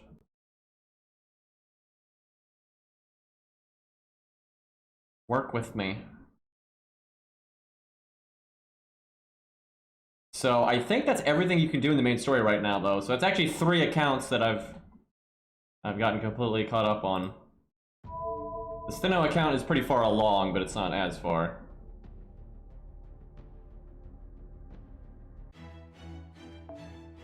That Mystic Code is a side grade if it's at rank 10, but it's just so hard to get it to rank 10, and it's just a side grade, so it's not worth the effort, unless you have nothing else to do, really. Yep, we are completely caught up. So there's still that little white dot, which might be 6.5 right there. And then, do y'all think if 6.5 is that dot, they'll at least make it main story that stays there forever? Because, If it's an event, I'm gonna be pissed. We haven't had real main story in so long. I'm so tired of event nonsense. Let's see if we get a lucky small one. By the way, I jumped on my 1 to 3 star account today to make blue apples, and I was like, you know, I should try to get Mari, you know, Anning, just because 1 to 3 star account. And I got Angra in my first 10 summon. I was like, oh yeah, okay, it's not the right one. He's worth 50 coins though, so that's a thing. It is kind of nice though, I can jump on the accounts I'm not playing and just make blue apples now and then, and so when I do get around to playing them, they just will have a huge amount of apples. Pretty cool. Get 30 coins there. This craft essence is pretty much useless, and you're never going to limit break it.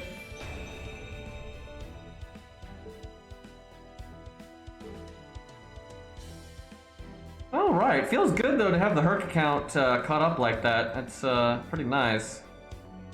So that means I don't actually need to play this account for a little while, right? I kind of wanted to make sure I got this done though. I really wanted to beat Lostbelt 6. That felt pretty awesome beating Fluffy again. So I guess Sinnoh account is next when we want to do like a side thing. And then when that's done, we might actually, you know, play a new one or the 1 to 3 star account at that point. I don't know, maybe we work on the 1 to 3 star account again. Because the Sinnoh account is a little frustrating to play because it's so unprepared. I will still jump on this account from time to time though. Just first off, eventually we'll play Lostbelt 7 on it, obviously, but that's way more down the road. But I actually just like this account, so I want to play it because it has stuff like Lancer, Artoria, you know, super upgraded and stuff. So yeah, I'll still play this account from time to time, absolutely. It's got some unique stuff. All right, well, let's see. We could maybe play the co-op account right now and do some event farming or some crap. We could play the Sinnoh account. Could do the always Arc Knights, but yeah, let's just do a little bit of the Sinnoh account just cause I don't want to do anything too like ridiculous this second. And the Sinnoh account's on some pretty like easy content, I think, so we might just kind of casually get through some of that. We could play some Arc Knights though, maybe later tonight though. That doesn't sound bad. I'm having fun in Chapter 7.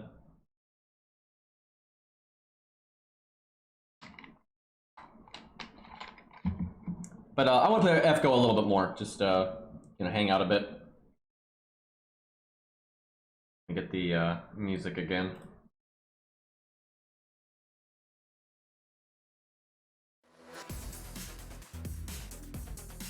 Alright, let me change the title though, because Fluffy down. This is 5.5.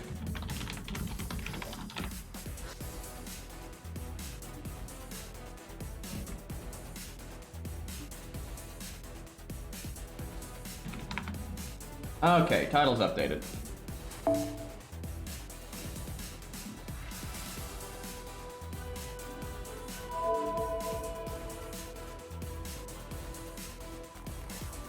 You know, I may have actually logged on this account earlier to make blue apples. It looks like I did, but that's fine. I can just, if I need to use them now, it's no biggie. Let me regenerate AP where I otherwise wouldn't, so it's still a net gain. The problem with the Sinnoh account is it just hasn't done any farming, so it's like the skill ranks and everyone are just like pathetic. Where the Herc account hasn't done a lot of farming, but it's done a bit, right? And that bit is enough to at least have a few servants in like really good shape with skill ranks. So it's a bit it's more fun to play. Where the Sinnoh account is kind of just scuffed. We beat the first Lion King, but we haven't beat the second one. But I don't know why anyone would think that would have changed. Like, literally what has happened that would change that status.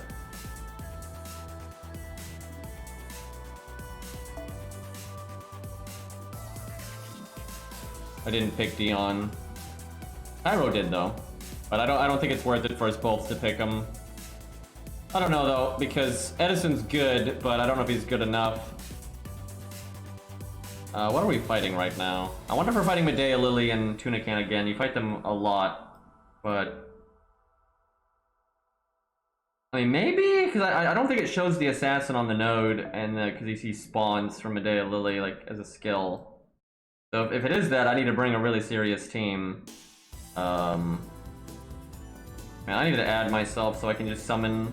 Like, I find if I don't summon myself, I can never summon what I want. And I don't mean in terms of, like, something powerful. I mean in something not powerful, but then not useless, right? Like, what I like to summon normally is, like, a unit like Hans or whatever that's like, hey, it'll help, but it's not going to carry you. Where if you use randoms, it's like, it's always something that's uber or like super crazy strong, or something that's just completely unapplicable to the stage and won't help you in the slightest. And I hate having those two options. Because that's like the two things I don't want. You know, I don't want useless garbage, and I don't want, you know, an OP carry. I'll go with Calamity Jane though. That's not even remotely OP, and but not useless. Although honestly, if it is that one boss fight, 'cause that's a hard boss fight. We fight Tunican and everything. Calamity Jane would be pretty shit there. I guess she'd be super shit there, because you need to kill Medea Lily first and everything. Kinda hope it's not that fight, just because I'll have to like spend a lot of time setting up for that one. And I'll probably have to add my main account so I can actually summon something that's useful but not OP.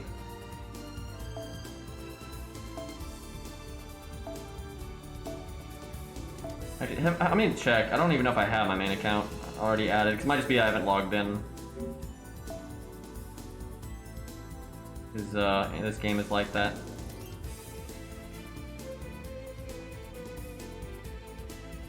Okay, I do. So I just have to log in. But I probably want to summon, like, you know, just like a regular Ushi or something like that, just to summon something helpful. But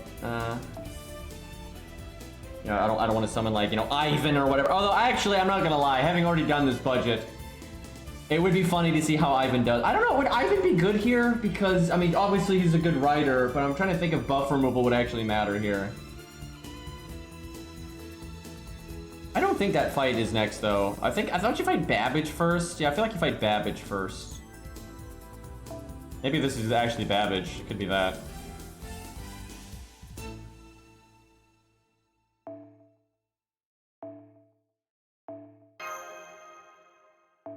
There's so many fights that Ivan just obliterates. I think he's really good in the challenge quest on JP right now. Yeah, they just keep buffing him, dude. It's because for some reason people think he's bad. Like, even now I see people act like there's no, like, Ivan is just, you know, whatever. If this is Babbage, I think you have to kill the ads from, like, time to time. Martha's really good, I think. Even with her skill ranks being so shitty. Dude, this account's skill ranks, man. Yikes. I could do a Rosh. That's one way to kill the ads.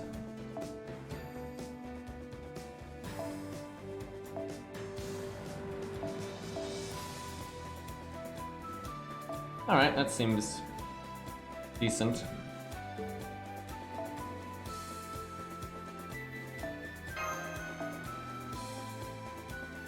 Right, we have Cope Scope, but not Case Scope.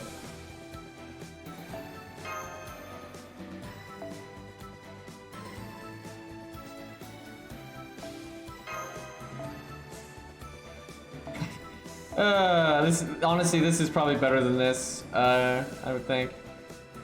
Especially if I had leveled up more.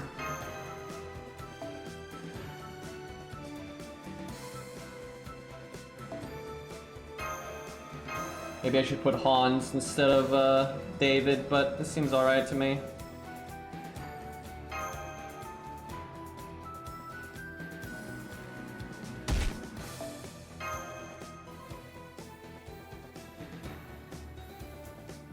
You know, I feel like water parks would be awesome if there weren't other people there. You know, I think that's how a lot of things are, but if you're like, you know, a millionaire or a billionaire and you have like a private water park, that'd be awesome. If it was like just you and like your friends or something, that'd be fine, but having to deal with a billion people and then germs and idiots and yelling and all this nonsense. Okay, it is Babbage. This is not the main fight with him though. So this is kind of just a whatever fight. All right. I guess we throw that out. Let's see why not. NP gain it is.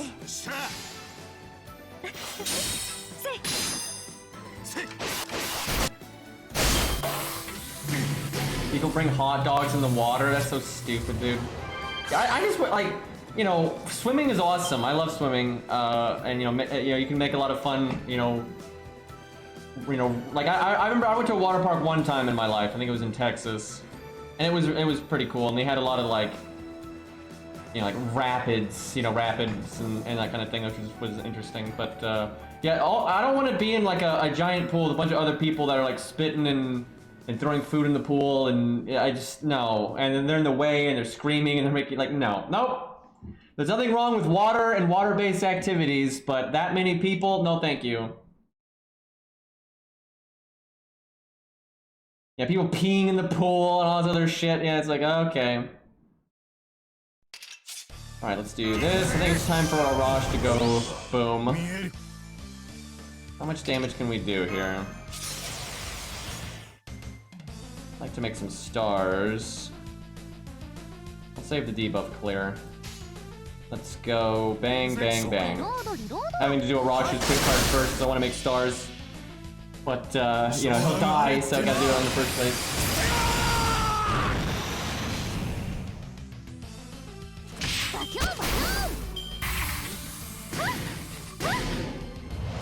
So I like biking a lot. I bike a lot. Although not as much since COVID, but I'll really get back on that. But I used to bike to work like all the time. I lived close enough to my work that was reasonable.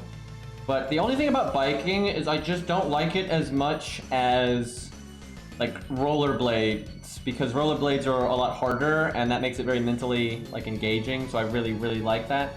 But I still like biking a lot, and I haven't swam in a really long time, but I do like swimming a lot. And I was quite good at it actually when I was younger. I haven't done it so long now, I'm probably not anymore, but yeah, running's fun. I like physical activities. I did a lot of that when I was younger. Not as much now because I'm old, you know, boomer and all that, but yeah, it's good stuff. Only 17 stars. It's not ideal, but we're probably never going to make more stars than that.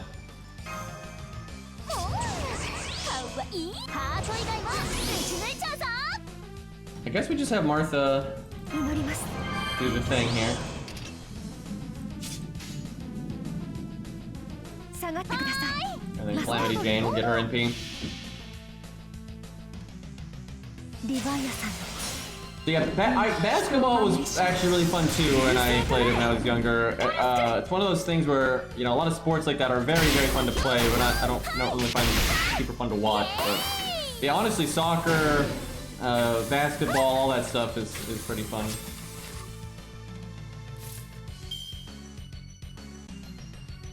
Okay, I guess does he just resummon the ads? Like surely, I didn't pay attention, like surely Outage didn't do that little damage. Yeah, it must have been either reinforcements or he resummoned them.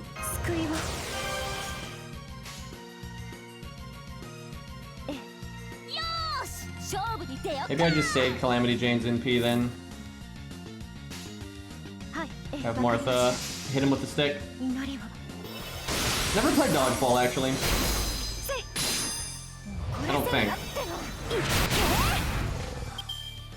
You know, volleyball is a surprisingly good sport, and I'm surprised it's not more popular because it's pretty action-packed, right? Like, a lot of sports can get really dull to watch, even if they're fun to play. Where volleyball is a pretty non-stop, you know, back and forth. There's a lot of skill constantly, a lot of teamwork constantly. So I'm surprised it's not more popular, but it's actually quite niche. I'm kind of surprised by that because it is, it's kind of like, it's like team tennis, and tennis is popular, right? So it's kind of strange that volleyball is so unpopular. It's one of the few sports I think that's fun to play and watch because it is more active. I think hockey is very fun to watch because that's also, you know, a lot of teamwork constantly happening and violence. I've actually watched dodgeball. I've watched like high level, like professional dodgeball, and it's actually very entertaining. But it's also really like funny because they're so athletic and there's like a whole meta about like how to like, you know, make yourself a smaller target and stuff, that it's kind of, you know, funny watching it in comparison to like typical dodgeball. But yeah, I have watched like professional dodgeball and it's pretty entertaining.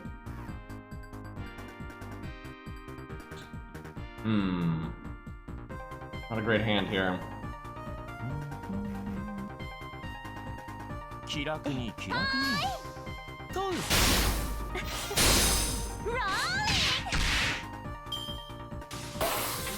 We're about to have a bad time here.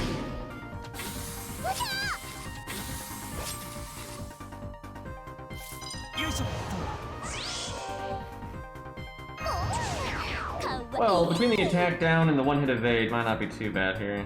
If I can kill Babbage this turn, that'd be great. I can, but I'd have to NP, which I really don't want to do.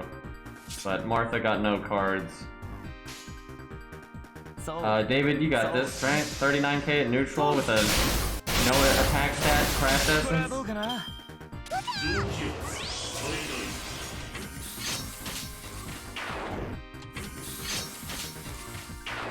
So I've been saving Martha's third skill for this moment.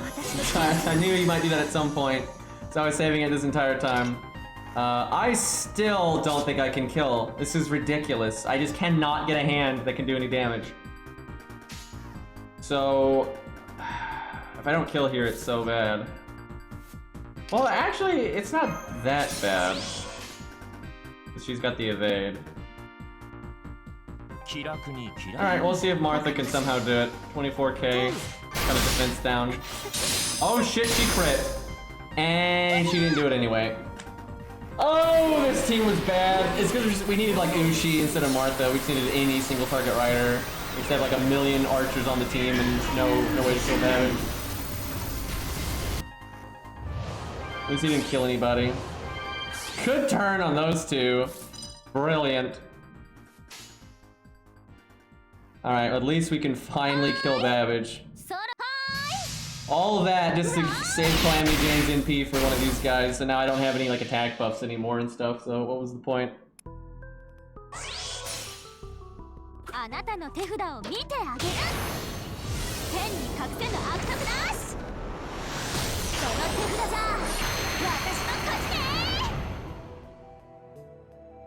Alright, she got him. That's nice. She does the debuffs before damage, so it makes her NP kind of like an upgraded NP without being an upgraded NP. If she ever gets an upgraded NP, then it'll be really awesome.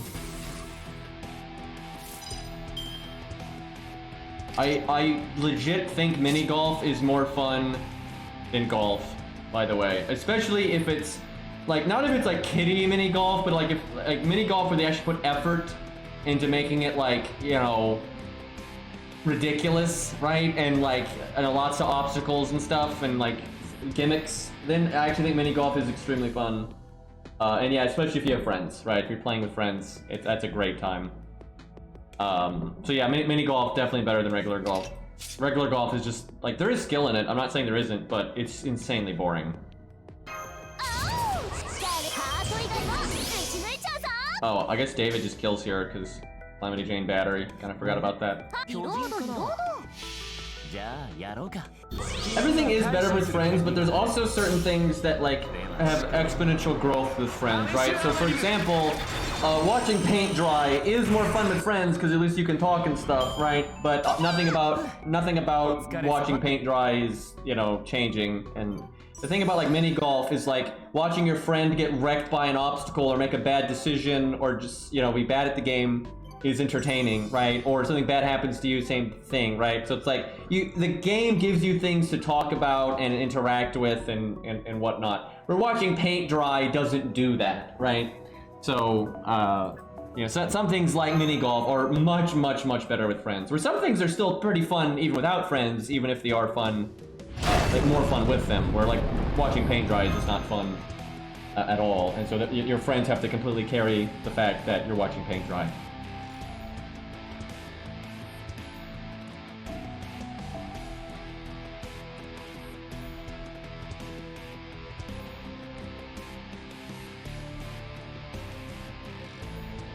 Yeah, I think to have fun with regular golf, you have to like enjoy being outside and driving around on the golf carts and chatting and that. You have to enjoy that part, where the actual playing of the game is just so yikes that okay, this is probably the real fight with Babbage. So the setup we had before is probably more reasonable. What did I even summon? Oh yeah, Calamity Jane, who I still don't think is going to be good for this fight, but probably still though we might want another. I don't know about the David. Like I might cut David from the, or at least switch it around like that. Is this enough AoE though? Calamity Jane really needs to be an AoE unit. Like that would make this a lot better.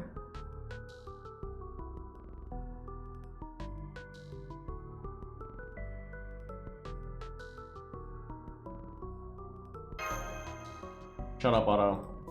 So a lot of people wouldn't. Yeah, Tesla's amazing here, but I don't know if I want to use a unit that strong for this. But I don't know. We'll see. It is fun. I've already beat all this stuff budget, so I don't have to worry about it. So if I want to use Tesla, I can. It's almost like sad using a unit as good as Tesla on an account this week. like they can barely even support them, right? We don't have like any of the typical stuff. For support. I don't think we even have like a 10-10 gong or anything like that, or even close. I am allergic to most grass, actually. I'm like actually rather allergic to most grass. The only grass I'm not allergic to is bluegrass. Not the music, by the way, like the actual physical bluegrass. Right, yeah, they have taunt, which I figured as much. Do this. This. You actually remove the taunt, that's kind of fun. Good art chain, it's not so bad. Surely she'll get 10 for being in second place. Yep, she was decent MP game.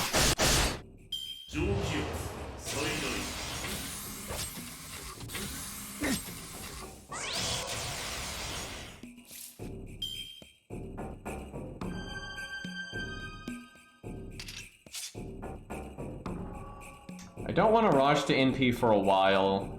I don't think it's worth. So I would be really annoyed if I Calamity Jane NP'd and then the taunt. Oh no, there's no taunt here right now. I'm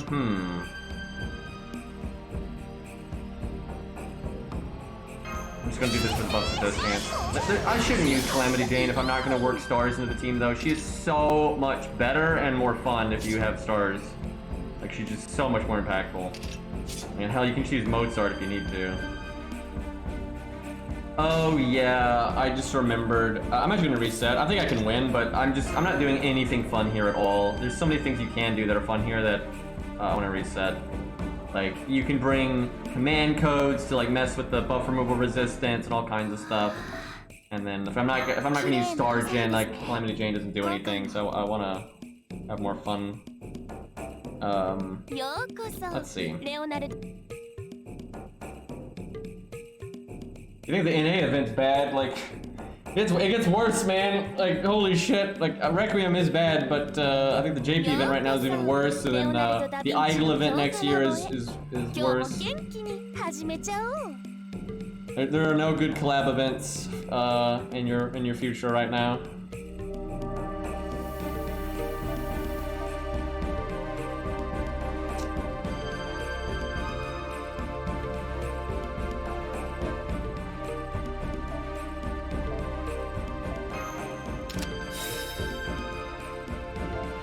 Case Files was good. That's like the last good collab event.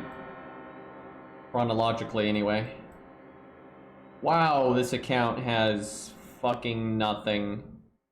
This is, that's defense removal, which I guess is better than nothing at all.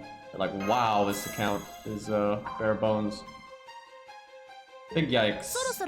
Alright, Tesla it is. It's either that or I try to like work in Mozart for Calamity Jane or something, but let me bust out my other account here. I got my other phone right here.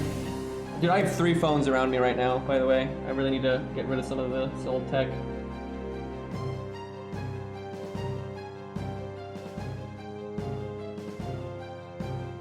Guess I'll go get Tesla buff removal here. I think Martha can solo this stage. I'm almost positive we did that back in the day.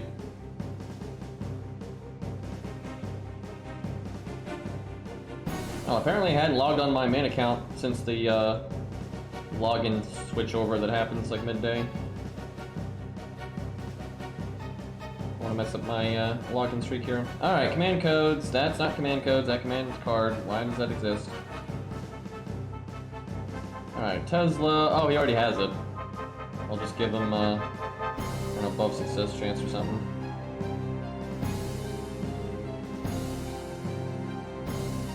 I can find it. God, there's so many command codes now, it's a huge problem. Like worse than CEs. Yeah, it's absolutely worse than CEs, because the thing about CEs is so many CEs are useless that you don't care about them and you don't level them, and then the correct instance you care about, you level up. And then so they're like very easily you can kind of like shift through them and, you know, get what you want. Command codes there are just so niche and it's just all over the place what you need when and stuff, and you can't level them and stuff. So command codes are really annoying.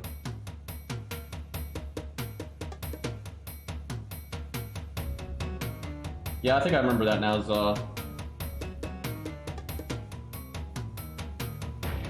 I really do need to do some Calamity Jane gameplay at some point though, and like make a good video, because she is really fun. That you have like the drawback of trying to make the stars, but you get like so much reward out of it. And there's some boss fights where that targetable 3-turn you know, and piercing vulnerability, right? It's just, that's so good. It's taking me forever to set up Tesla just because the command code UI is just so fucking bad, dude. Like, not only is it bad and it's slow, but then now because there's so many command codes, it is just so difficult. They really need to do something about this. Like, it's atrocious. Like, I'm literally just gonna give them like command codes that I know that are like good enough. I'm not gonna be super meta because I just can't be bothered with this fucking UI. Especially when I'm trying to talk and stuff, it's too distracting. It'll take me like an hour and a half to do this.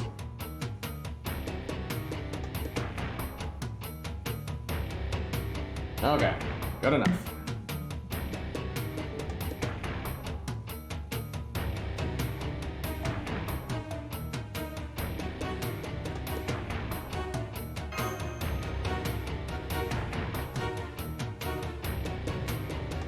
You don't even really need an archer here, but I wouldn't mind having, like, I think using Tesla is fun because Tesla's really strong, but then he doesn't actually do well against Babbage. So that makes it more interesting. Because yeah, you can easily do this stage with no archer whatsoever. Like, the sabers just aren't that impactful.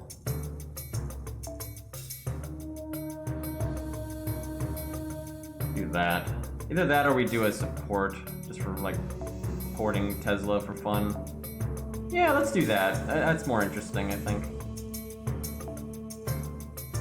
Oh my god, our Chin Gong is 125. I don't know if he's even worth using at that point. Like, that's so bad. No wonder I don't play this account. Like, there's like so few options for enabling anything.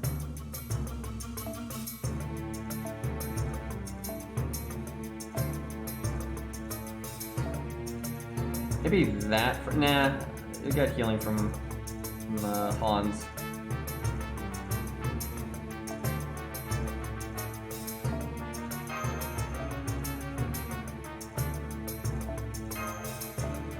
Alright, there we go.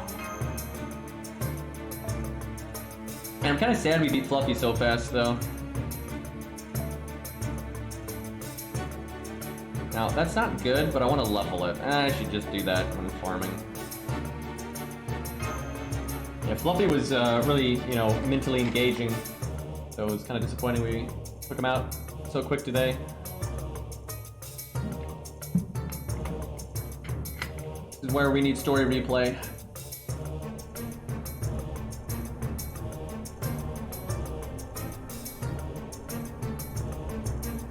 Okay, this music's not exactly fitting.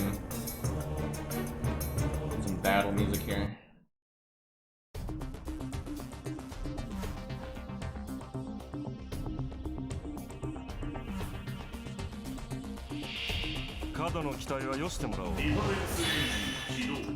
Alright, do I want to turn 1 NP just cuz?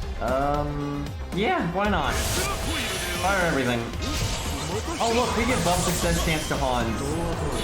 How about that? We are totally gonna have Hans NP then. I guess it was a bad time to do the Star Bomb now that I think about it though. Like next turn would have been way better, because then you get Hans' skill.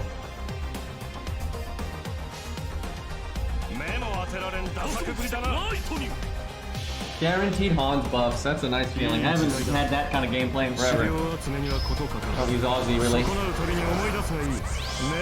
Tesla isn't 120, of course not. Gotta get Ku up first.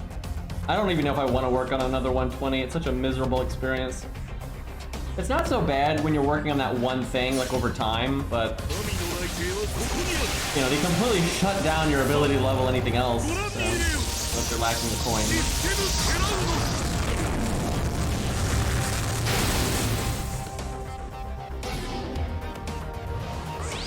Oh right, they give him attack buff when they die.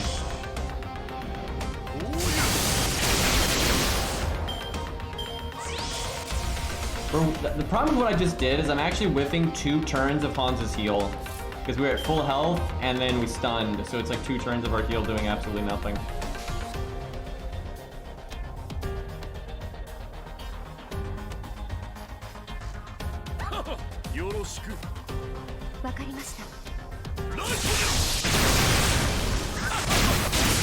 Oh, I should have done Martha's first, because Martha could have gotten rid of the buff removal resistance. Although it's damage cut, it looks like, not defense up, so it wouldn't make much of a difference. I wonder if Martha will be able to do 27 or 28k at neutral. Can I do an art chain here? I don't want to risk it. I don't want to deal with that. Yeah, we'll do this.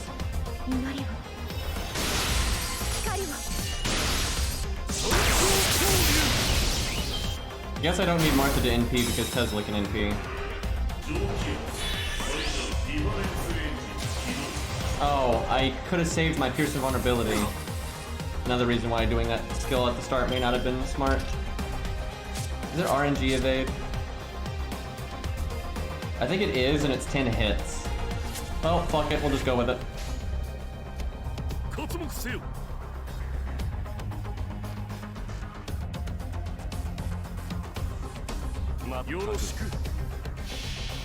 Probably should have saved my stuff though. Like doing Pierce and Vulnerability here would be amazing.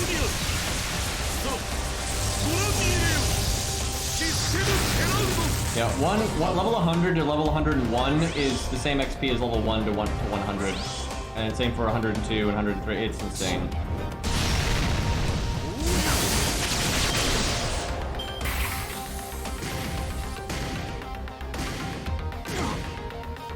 Wow.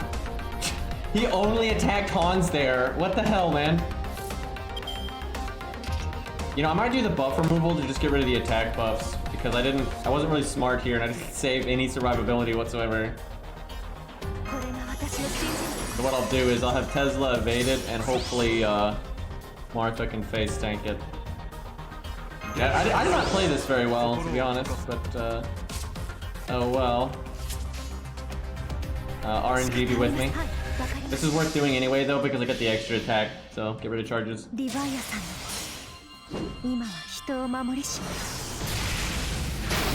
XP dailies are super reasonable for non-120 units. But if you're having to use them for 120 units, it still feels like the slowest grind ever. That was such a horrible turn. I am really paying for my mistakes here. That evade is completely shutting us down, and I didn't even kill the axe there, so that was bad. Well, Martha did face tank it then. I don't think she would have face tanked it though if I did not remove those attack ups, because she got quite foobarred there. Yeah, we're just removing the defense down, but I'll take it. They still don't have taunt, so... Like, I'm about to get my Pierce and Vulnerability again when his evade goes away now. Think. I guess just art chain.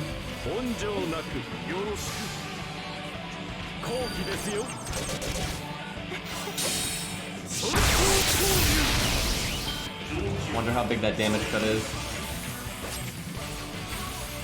I was about to demand AC music. Well, yeah, here it is. Good old Stardust. I have lots of Armored Core music on this playlist. I could actually add more though, because the only reason in the early days I didn't add more of it is I didn't want it to be too overpowering, but now there's so much music on it I could kind of, I could get away with adding more. It's NP right now, but that doesn't seem super good. I just wish Martha had her NP right now. I should have cast this before.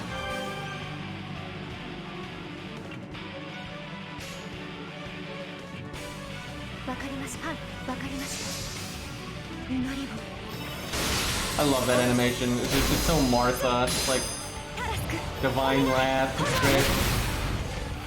And of course it's the Buster, which makes it really good. Need the Holy Hand Grenade of Antioch at some point. You know what? Let's buff Martha. Let's see if we can do some damage here. Let him have it.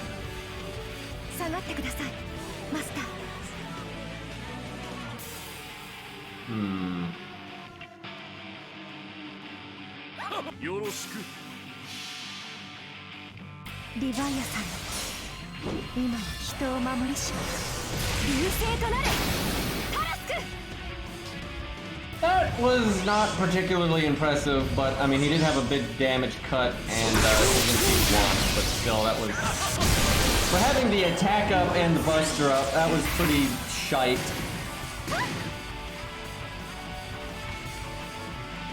Fuck, I don't want to use Tesla's battery skill for 7% battery. That seems pretty crappy. This team did not work. It's not even that the team didn't work, it was just that I used my skills at the complete wrong time. This is very unsatisfying gameplay. Everything is so unoptimized. It's just like trash. Like I can't even get my NP this turn.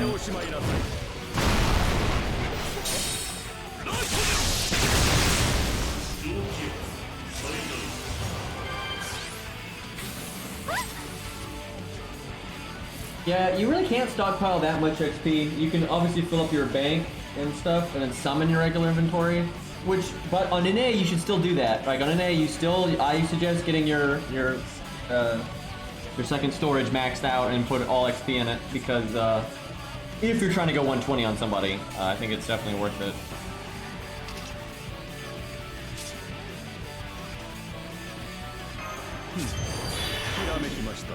I do 43k without NPing.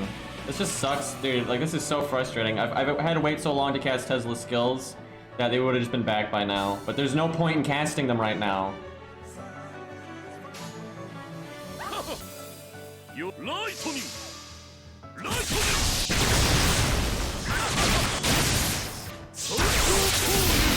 Not enough. Not to wait even longer.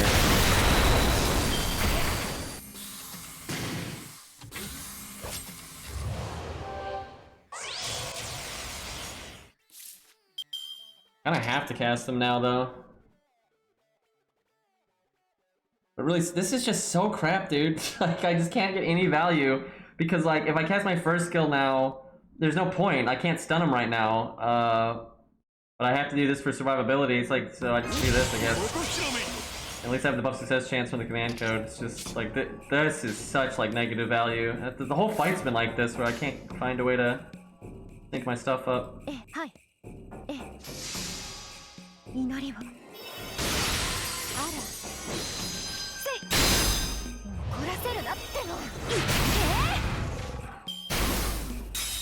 The thing is, it wouldn't really matter if you could compress 4-star XP into 5-star. Like, sure, it'd be nice if we could do that, but that's just more UI wonkery that would take like 9 years to do, and it'd just be annoying as fuck.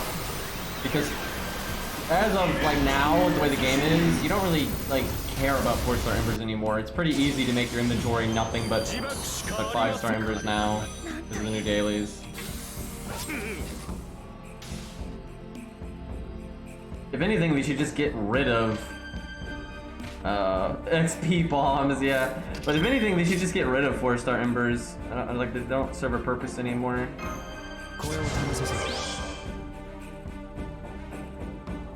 I guess I just cast this for the stun.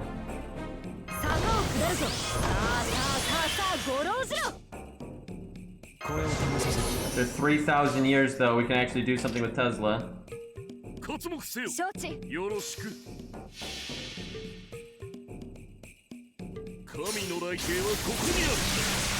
Yeah, oh yeah, 1 to 3 stars aren't really any good either. What you could do is keep 4 stars, but only give them from like FP summons, right? Like you wanted to get 4-star embers pretty commonly in FP summons, but you can just make it anytime you get a 1-star, 2-star, or 3-star ember. Instead, you just get a 4-star ember from FP. Because for like new players that are just starting the game out and all that, you don't need 5-star embers to level Spartacus or whatever, right? That's not really necessary. But yeah, at this point, those lower embers are really pointless. We'd like Tesla not to die, so I kind of have to use Asclepius' NP here.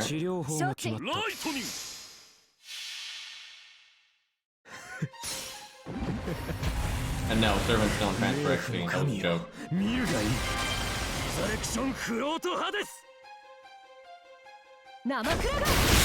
FGO needs to streamline a lot of stuff though. Like there's too much bloat in the game and on so many fronts. There's way too many materials.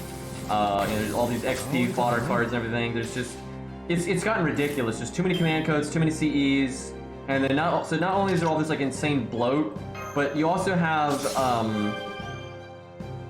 just like the bad base UI to begin with. There's like all these things on top of each other. It's ridiculous. Like it really is ridiculous.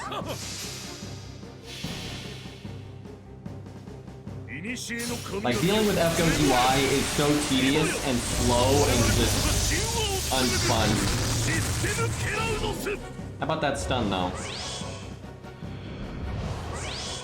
Tesla is finally starting to get value though, because he's now bumped up his skills and everything. Banked up his skills.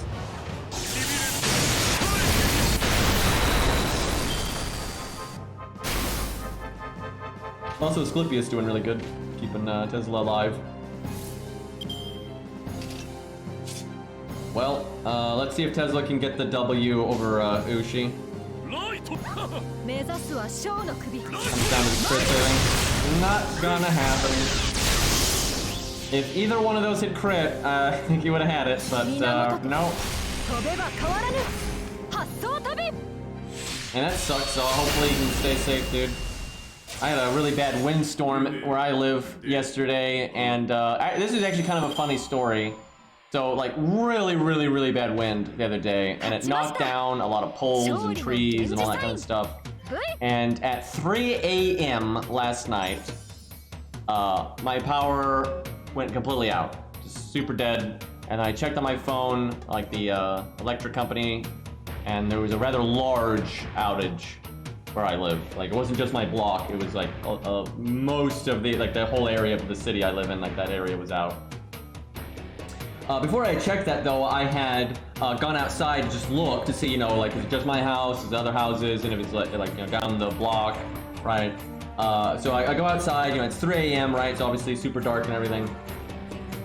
And as I'm looking, like, to see if, like, down the block and stuff, if the lights are out, I noticed one of my neighbors is on his porch, and because his power's out, right? He's on his porch with his phone, right? Because obviously your phone, you know, you can, you know, connect data. And he was watching YouTube.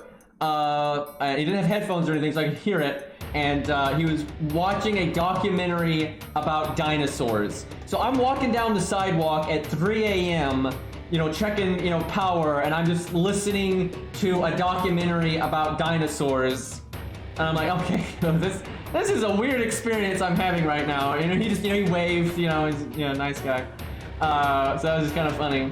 But, so anyway, after, I don't know, 10, 20 minutes, already a bunch of electric, you know, company trucks were all multiple about, and I could tell they didn't actually know what was wrong because they didn't like go to a specific pole or anything. They were a bunch of them like scanning the area with like flashlights trying to, you know, figure shit out.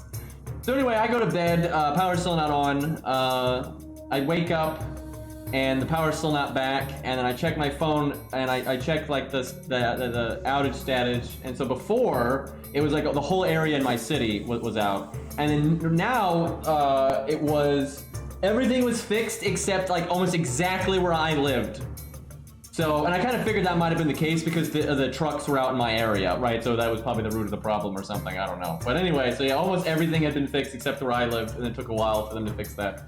But yeah, they eventually got it fixed. So. But yeah, it was just funny dealing with that and then listening to my neighbor with the dinosaur documentary. Very bizarre experience.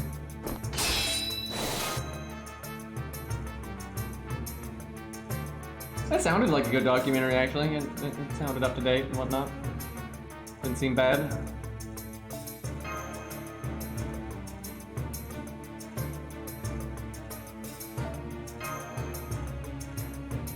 So, when's 5.5 for NA? Because we were saying, I think, it was like 1 year for Lostbelt 6 for NA, so that must mean like 3 to 6 months. November or December, somewhere in there. We still got a bit. It's really nothing to write home about, in my opinion. It's pretty underwhelming in comparison to all the other Lostbelts, really. It has a few good boss fights, though. Like, actually, no, it really does. Like, the boss fight-wise, it's not bad. It really isn't. It's mainly just story, and it's just filler. I mean, it's not that interesting. It's a lot of downtime, too. A lot of boring trash stages. A lot of boring trash stages. But, Ibuki's fun. The tuna can fight's pretty fun. The limbo fight's pretty fun, although kind of easy. There's a couple other ones in there. But like Ibuki's a pretty interesting boss. It's hard, but not that hard. But you know, it's a good place to play around. Mess about. Ezreal's probably pretty good there now that I think about it. Mine was NP1 back then, so I wasn't using him. What shall we use here?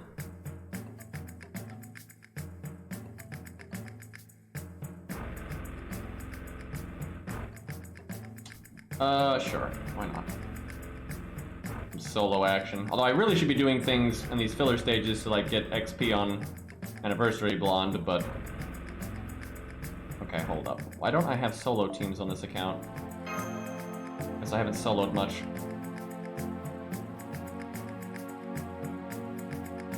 I really need to do some inventory management. Holy crap. Was I like rolling FP earlier or something? Because... What the hell? That's a mess. Oh, I got Lobo though, that's nice.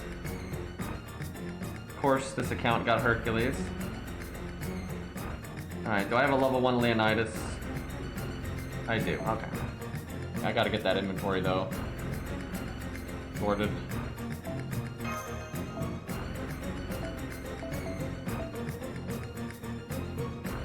Man, why can't FGO be like Arknights and like have lots of main interludes instead of just 2? And then not only are our main interludes like our main interludes are just shit, man. Like they don't give you most of the rewards. You can't replay the stages, right? Like everything about it is just scuffed. Where Arknights lets you replay the stages as much as you want. You get way more of the rewards. You even get do like the challenge quests again and stuff. And the repeatable, where you don't even get the challenge quest in the FGO main interludes. You don't even get to do them, let alone repeatable. And we only have 2 main interludes, so technically we have more, but the other ones are useless. Like the Paul Bunyan one is nothing. Like, there's no content there. Arknights has had the system for less time, and they already have way more events. Like they like forgot about the main interlude system. And they just made it like as shitty as possible. Like, they don't give you the craft essences, they don't give you the challenge quests, they just don't do anything. They just make it as bare bones. Like, they went out of their way to make it bad. It's like they didn't want players to be able to get, like, good stuff out of it, which is, that makes no sense.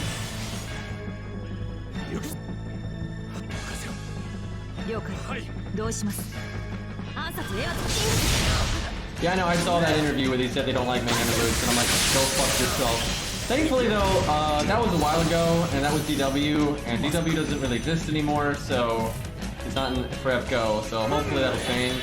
I mean, they have to get with the times too, because even I'm a diehard Fate fan, and even I am getting to the point where I'm like, this is just stupid. Every other game is just so much better. And they're just getting better and better and better, right? Like, because these other companies aren't stopping, right? Like you know, everyone is constantly trying to, you know, make a breakout hit in this industry, right? And they're constantly making better games. And FGO is just over here with like its Civil War muskets trying to reload, and it's like, you're killing me here. But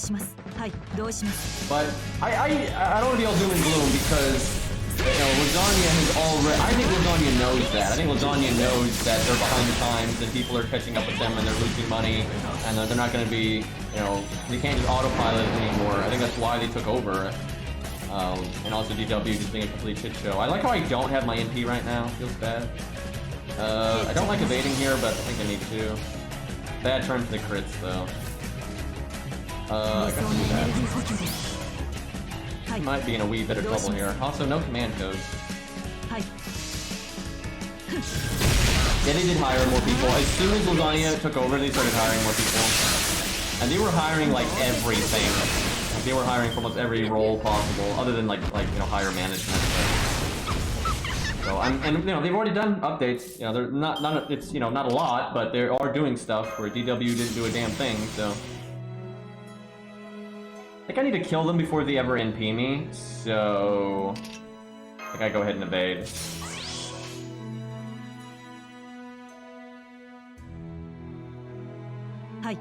So every card has 100% crit except for the only card that has the command code that makes my counter attack do more damage. That is very unfortunate.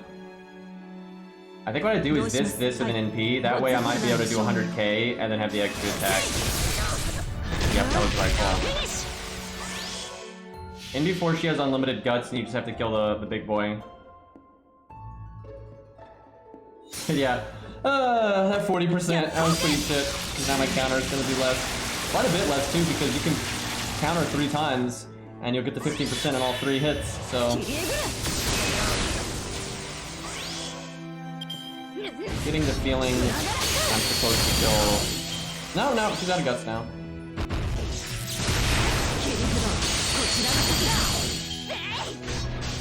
Oh, you made a mistake there, Banana. You should have done a skill. See if I can just kill him right here. So we never had to worry about getting one shot because we never got to hit our health.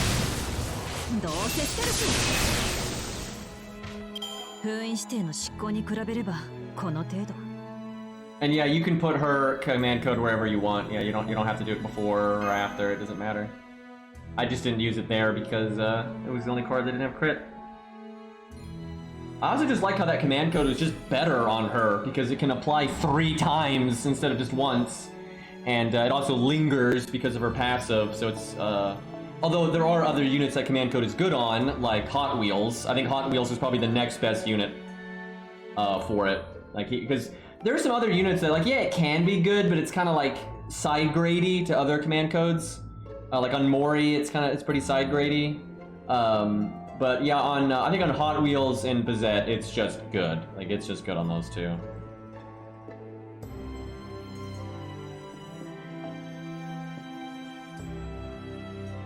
Anything standing out here? You know what? There's a Lancer here, so that'll make it kind of interesting.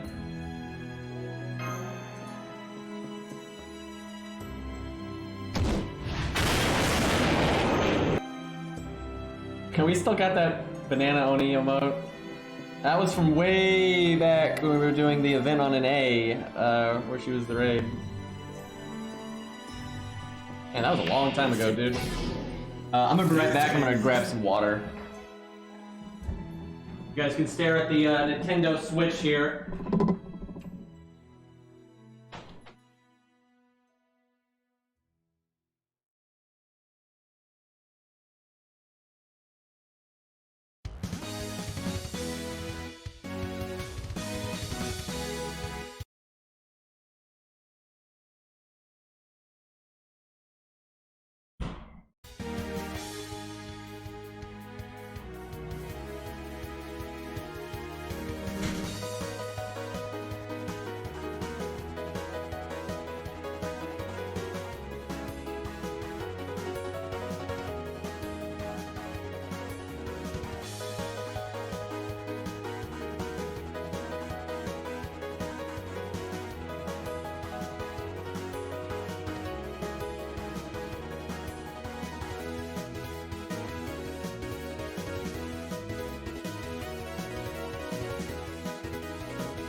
Alright, I'm back.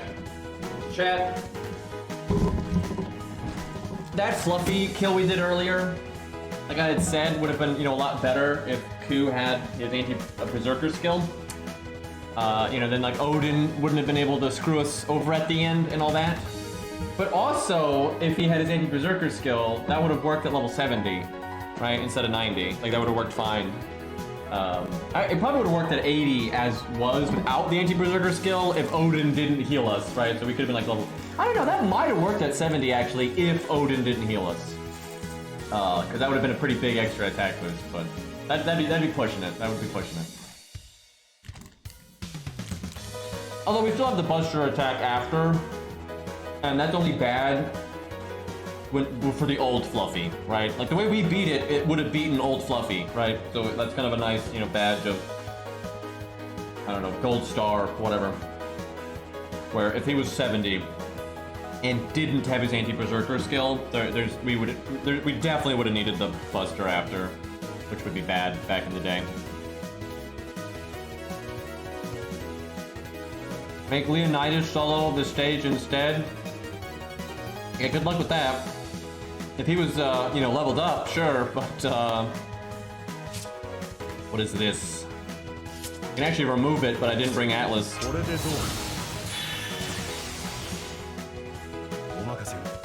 Bad opening hand.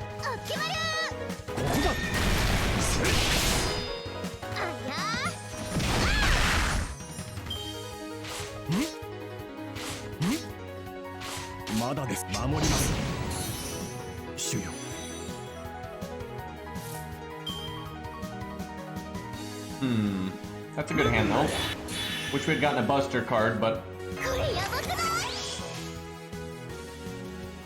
Is this really the time to be taking a selfie? We're over here fighting Lancers and shit. God, did she do that? Say, Stan, when you were fighting Fluffy? Like, can you imagine? Like, y'all saw how fucked up that Fluffy crap was, right? But, he used to fucking say there, and he's like, yeah, let's just take a selfie real quick.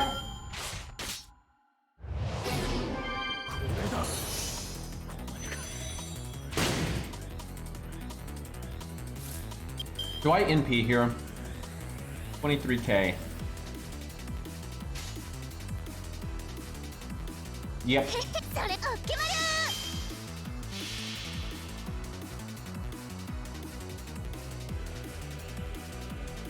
God, dude, that Fluffy fight.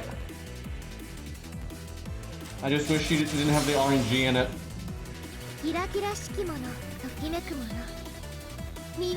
I wish it was more like Demeter in terms of like, the AI and everything.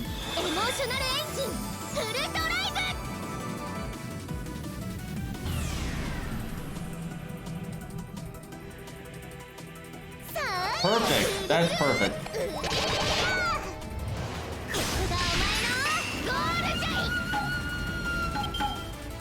We might have been able to kill it without the NP, but making the 43k is kind of nice. Oh, okay, no, I should have saved the NP. Okay. They coming at us.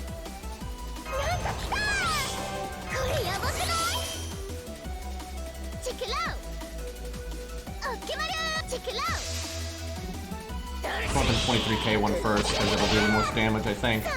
It's actually lower level than the other two, but it's gold instead of bronze.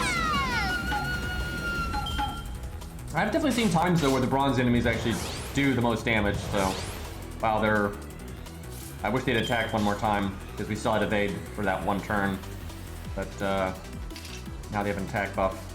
So if the 44 one is higher levels, that one, these are the same enemy type, so the 44 one will absolutely do more damage, so. Although not by much. But if I'm gonna kill one, might as well be that one. Who's your favorite female servant? Let me think about it. Probably Mordred. Yeah, it's probably Mordred. Now obviously that's not exactly the most effeminate one, so if you want to make that an honorary dude, then I guess what would be next? I don't know. Let me think about that. Same deal with Canis, though. That's not exactly the same thing. Medea's pretty cool. I feel like I'm forgetting units right now. Like I'm like brain farting, like because my top list, you know, is stuff is like, you know, Ku, Gilgamesh, you know, Mordred, Proto-Ku, a VC Brawn, Achilles, you know, that kind of stuff.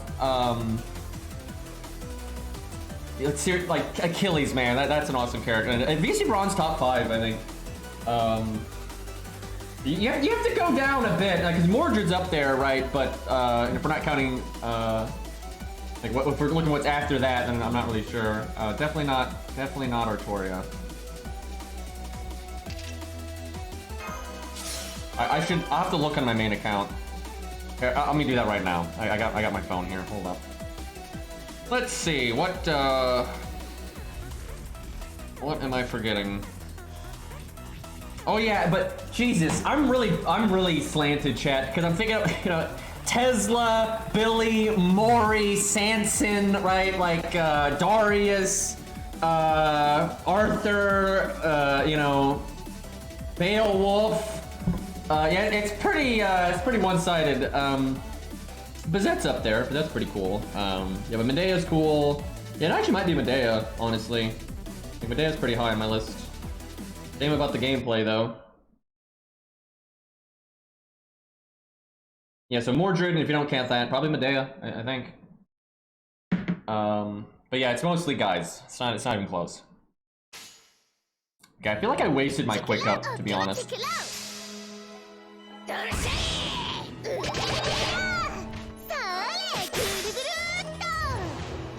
There's like plenty of female characters though that I like, right? Like absolutely, there's plenty, right? There's loads of them, but they're just not like, you know, super crazy high, you know, top tier, you know, in my favorites, right? But there's plenty of like, oh yeah, they're cool, you know, they're fine. I'd say actually there's probably more characters in Fate that I like than I don't like. Okay, so this is kind of a boss fight. Wasn't really expecting that. I really wish I'd saved my quick up now. Also, I should have brought Atlas, because there's definitely going to be debuffs. I'm gonna just do the attack up then. We need to get some damage.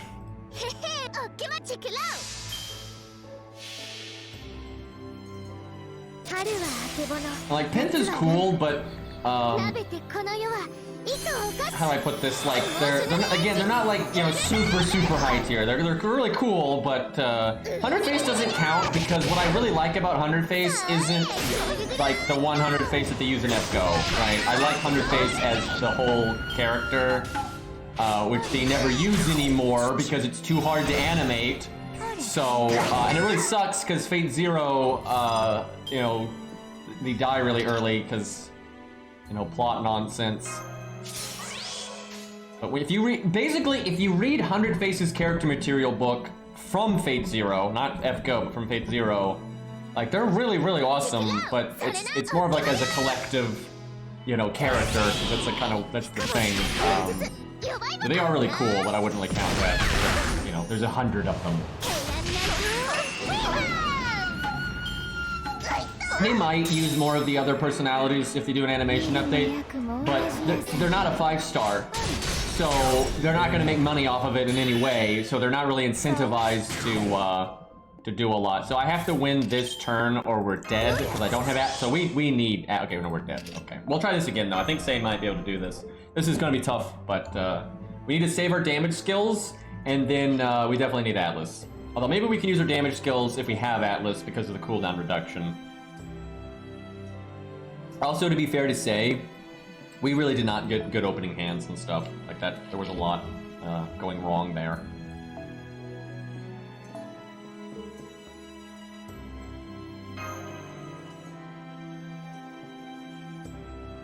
But yeah, they're not known for going above and beyond with low-star animation updates, or really even 5-star animation updates they can be pretty lazy with.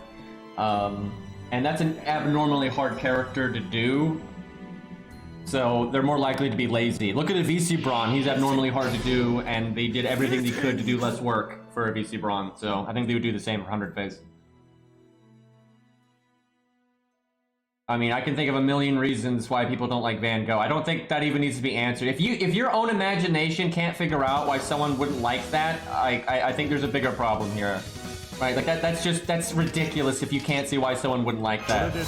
It's not even about historical accuracy, right? There's a difference between not being the most historically accurate versus having absolutely nothing to do with the source material in any way, right? There's a really big difference there. Like, I really think Van Gogh goes without saying, right? Like, you have no imagination if you can't put yourself in the shoes of someone else as to why they might not like that character. Like, it's very easy to see why.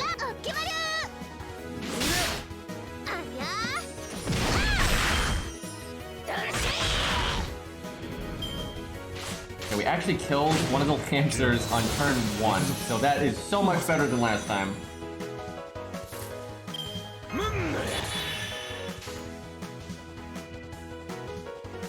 Okay, so we're kind of paying for our prior hand here.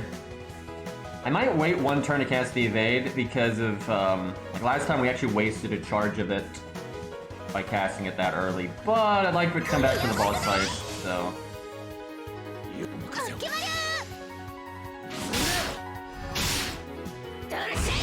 It's kind of like, even with a character less ridiculous in terms of like what they're based on, right? Like look at Sei, right? It's like, I don't really like Sei that much, but it's not hard for me to see why people do like Sei, but also people that like Sei, I don't think it's very hard to see why someone might not like this character design. Like, oh jeez, I wonder what it could be, right? And at least it would Sei though, and Sei is, you know, less extreme than Van Gogh, because, you know, it's not a gender bend, it's not, you know, as historically inaccurate, and all these other things. You know, they're not defaming the, you know, actual life work of the person, etc., etc. You know, none of those things are present. But even with Sei, it's easy to, you know, like, it's not that hard to see things from someone else's perspective, in my opinion, especially when it comes to like subjective things. It's like, I like the color green, but it's not like it's hard for me to understand that some people don't like the color green, right? Like, this is not complicated. Now, on the one hand, I would like to get rid of that skill seal, because I actually want to cast my damage skills here and my battery. But that is the worst turn for that to proc, because I really need to cast my battery, because I want to NP right now. But I don't want to waste the debuff clear. That is so unfortunate. Well, now I think we don't NP here. I think we'll just try to bruise them down. Because, you know, 120s do a lot of damage. It's like the same thing with Nev, right? Like, shouldn't be too shocking why someone doesn't like a spoiled bitch, right? It's like, it's not too hard to figure out.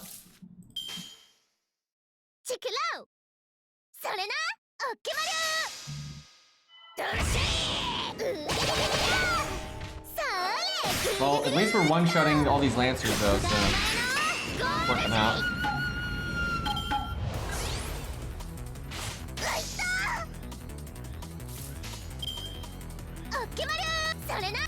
Nev is actually the one time I have a hard time understanding why anyone likes her. Normally I can at least see why, like, I don't really like Sei that much, but I can see why people do. But with, it's not unique to Mev though, because like even in real life people like bitches sometimes, and I mean like, you know, ass hats, right? I don't get it. I don't see why you would like someone that is a piece of trash, right? Like, I don't get that.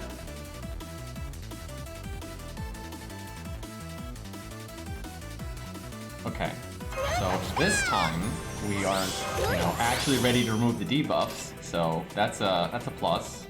I'm gonna do this right now and just go ahead and get the evade. That's actually totally fine. Let's see if this gives us the damage though to break right away.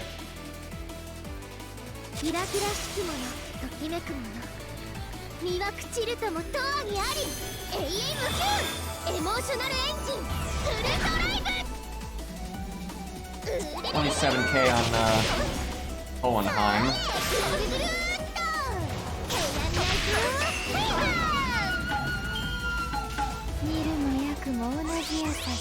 You're probably going to debuff the hell here. Actually, not nearly as bad as last time. Do I wait then? Yeah, I think I wait one turn. Yeah, last time I got super. What if she quick charges into NP? I swear to God, if they do that, I'm gonna be so pissed. Well, we still have one hit on evade. Let's do quick, because that should be good enough to get our NP. Yeah, this is looking way better than last time now. It's way more prepared. As long as I don't die this turn, I think we're good. But I'm a little worried because we've only got one hit on evade here. Okay, really good thing I saved that debuff clear, because not only do we have a million debuffs, but we actually have the dot damage boost, which is super bad. Yeah, this is definitely the time to get rid of it all. I think I have to invulnerability here, because if we don't win next turn, we lose. Anyway, but I don't need to save it for the NP. Basically, we need to do a good crit turn next turn and just win right there. This is good though, we still have attack up and quick up.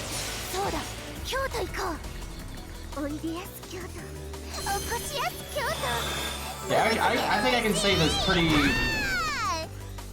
without much controversy. I think, in terms of like, what the principles behind the design of the character are and stuff, I think Van Gogh is the most hated character. Now, that does... obviously Van Gogh still has plenty of fans and stuff. But in terms of like the design philosophy, I think I've seen Van Gogh get more hate than pretty much any character, and it's because they don't have the same design philosophy as basically every other character they've ever made.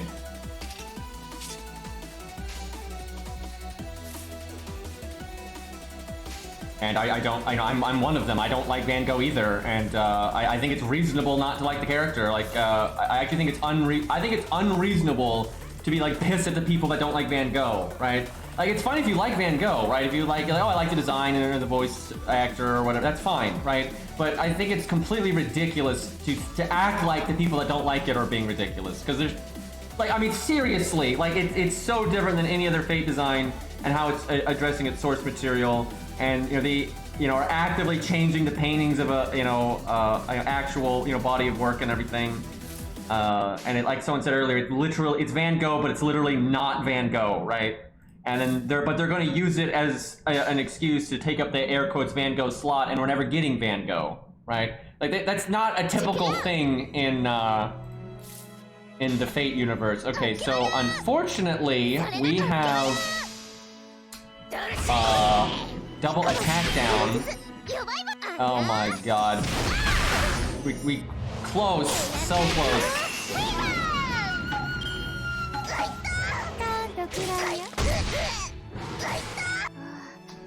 Feels bad.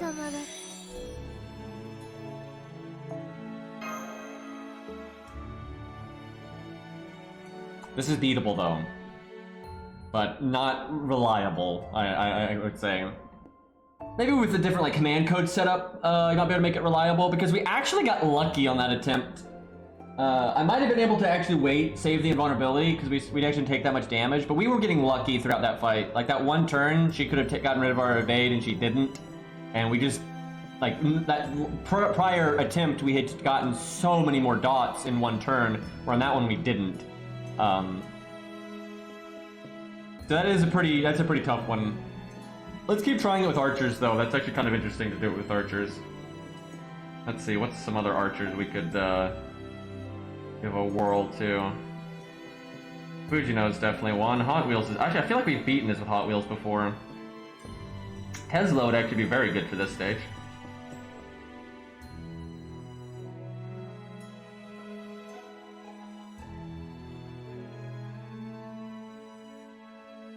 What's the most accurate? Wait, I missed part of that. What's the full question here? I don't know if they had more specifics, but if they were just asking what's the most accurate character, actually, Mev is accurate, but I don't think she's the most accurate. Like, definitely not.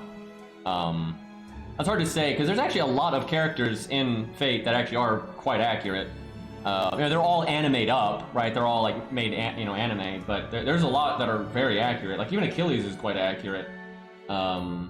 Depends on which version of the story, because there's no one version of Achilles. So, but Achilles is pretty accurate. I mean, so arrogant and all that.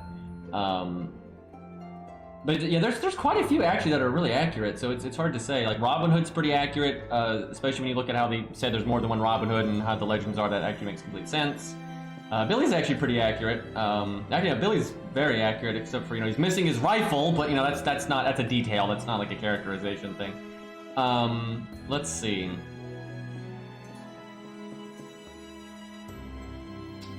I mean, quite a few of the Greek ones are pretty accurate. The only issue with the Greek ones is there's so many versions of them in real life. You can't really pin down and be like, this is the definitive version of any of them. So, but I think a lot of the Greek ones are pretty close. Some of the Knights of the Round are pretty close. That kind of varies though. Yeah, Robin Hood's close, and some of them, it's not like they're like way off or anything. It's just it's hard to there's not much to make them stand out, right? There's quite a few that are like, yeah, pretty accurate, but anime, right? But it's hard to say like, well, unless I sat down and like read their character material book, it's kind of hard to see where one would stand out over another. But Mev is decently accurate, but I don't think she's the most accurate. But yeah, there's quite a few that are accurate, I would say. Obviously, almost none of them are accurate in terms of appearance, but like Gilgamesh is actually super accurate. It's just instead of fists, it's flying swords, but that's just anime powers. Like that has nothing to do with like personality, character motivation, that kind of stuff. Like Gilgamesh is actually like almost copy pasted. He's a bit more arrogant, I would say, funnily enough. But, well, not necessarily, because a lot of the arrogant stuff in the Epic of Gilgamesh kind of is implied and happens, like, off-screen, right? It's never, like, given a scene or anything, or it's not, like, not described what exactly he's saying and stuff. But, I mean, Gilgamesh has said, in his early days to just be pretty much as arrogant as they come, so... Yeah, actually, I think Gil is super, super accurate. Not, again, not visually, but almost none of them are accurate visually. But yeah, Gil doesn't have the beard, that's what everyone says. Some of the, I mean, there's just a lot. Like, if anything, I would say Fate actually has more characters that are at least within reason on their source material. Way more so than they have ones that are just like out of the left field nonsense. Although they've gotten a lot worse about that recently. I think Iskander is really good, actually. I think Iskander is quite good. Again, definitely anime, but almost everything he's about is based on the real stuff, right? Like him not wanting to, he wants to conquer, but not go out of his way to like humiliate people, and doesn't want to kill civilians and all that kind of stuff. I think Iskander is actually really, really, really good. Yeah, I don't think there's anything amiss there, really. Like maybe he's like overly good, if you will, even though they still have, he's wanting to conquer and all that, but everything he's about is absolutely based on like actual stuff, right, from real life.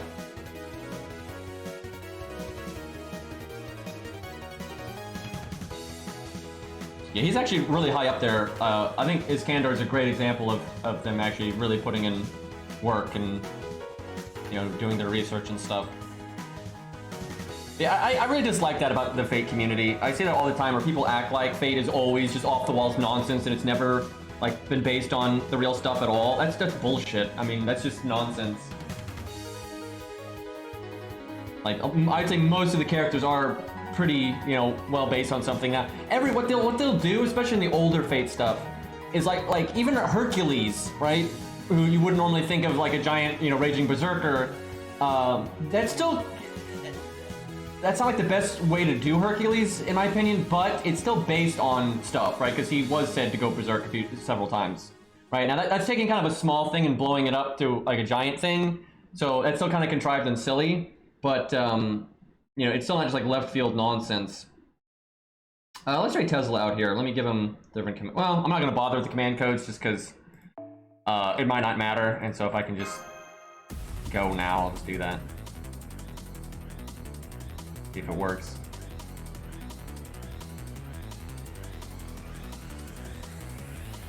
Also, some of the characters, like what they're based on, is pretty vague. Because like even like St. George, we don't even have like the origin. Well, actually, most legends we don't have the origin of them, but we don't actually have the origin of that story. So you know, there's a lot of like question marks around it. But actually, I'd say George has done pretty well. I would say they actually did a pretty deep dive on some of that stuff. I really stand by this. I guess it's because they don't need them to be like anime, you know, poster, you know, child for like the, or poster girl for like the, you know, advertising and stuff. So like a lot of times the lower stars are more like grounded, but like a lot of the lower stars, they do a way like, I feel like they stay like way closer to, you know, what they're based on. Like even like Shin Gong and stuff. Like again, it's still kind of anime, right? But a lot of the low stars I think they do a better job with. Of course there's exceptions, but I think a lot of the low stars they do a good job with. I think they did a good job with Medea too, from, you know, back in the day with Fate Stay Night. I think she's done well. I think most of Fate Stay Night is done well. There's not much in Fate Stay Night that stands out to me as being like, wow, this doesn't have anything to do with the source material. Like pretty much all of it's pretty accurate. The least accurate is Artoria, but Artoria's not even Arthur. It's technically an OC named Artoria. Then they actually made Arthur, right, as a separate character. So that doesn't bother me very much. But yeah, most of Fate Stay Night's pretty reasonable. You know, Medusa's maybe a little bit nicer than you would expect. But again, there's you know, versions of, well, no, Medusa is probably a little too nice, but I mean, it's still based on the stories and like it's mostly reasonable, but yeah, there really aren't versions of Medusa in history that ever really paint her. The best Medusa ever gets in being painted in a good light, as far as I'm aware, now there's so many versions of these stories that maybe I've missed something, but as far as I'm aware, the only time Medusa is ever painted in any kind of good light is like the only origin story that anyone ever made for, because normally she doesn't have an origin story. Most people that use the Medusa character in a story or whatever, she was kind of just there. She was like kind of already an established thing. She was already a monster, yada yada. Didn't ever explain. One of the only times someone ever tried to give her a backstory, they made it more sympathetic, right? Like with all the Poseidon nonsense. Although there are other stories though where she is like said to be like kind of favored by Poseidon, but yeah, she doesn't generally have much of a backstory, and she's pretty much always just an evil monster. That they kind of maybe imply that had been screwed over or something, right? But she's never shown like a good side. She never, like, you never saw her like human self or any of that. So yeah, that fate definitely made her way nicer.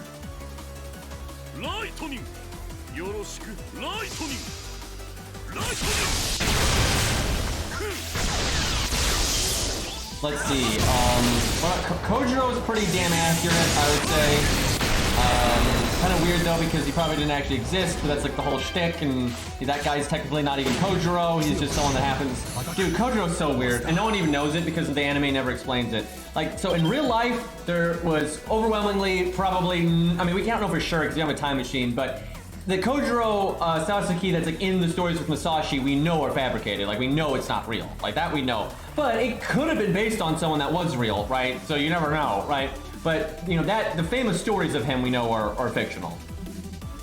But again, it could have been based on someone that was real. There's no way to know. But anyway, so it's reasonable to make Kojiro like not real in the Fate universe, but it doesn't really matter because you got like Edmond Dantes, and you know, most legends are just that. Achilles isn't real, right? And we know this. Like, Achilles is a made-up story, right? So how's that any different from Kojiro? I guess the difference would just be that at the time, you know, Musashi wanted it to seem like he was real, I guess. Scam artist, by the way. Anyway, but so yeah, Kojiro's whole shtick is, in Fate, he wasn't real. Even in like a lot of the legendary stuff in Fate, you know, in like Fate's timeline was real. But in Fate, Kojiro is not real. There is no one named Kojiro. There is no heroic spirit named Kojiro. But there is some other guy that's not famous that happened, even though he's not Kojiro. He had basically accomplished skill-wise and done everything like Kojiro's stories, right? He matched the bill of Kojiro in terms of like skill and swordsmanship and everything. And so when the Grail summons him, or Radea summons him, really, it summons this nameless samurai, and they just calls him Kojiro just because he happens to be just as skilled as and whatnot. So it's a really weird thing. So he's just some guy. He's not even a heroic spirit. But so yeah, on the one hand, it's accurate in that he got the whole like super skilled thing and like whatnot. Super serious about the swordsmanship stuff more so than like tactics. And now they've expanded on that fairly logically. So I think they did a good job with that. But, there's not a whole lot to work with there. Yeah, they never tell you his name, and I'm not sure he even cares. But he's technically a wraith, not a road spirit.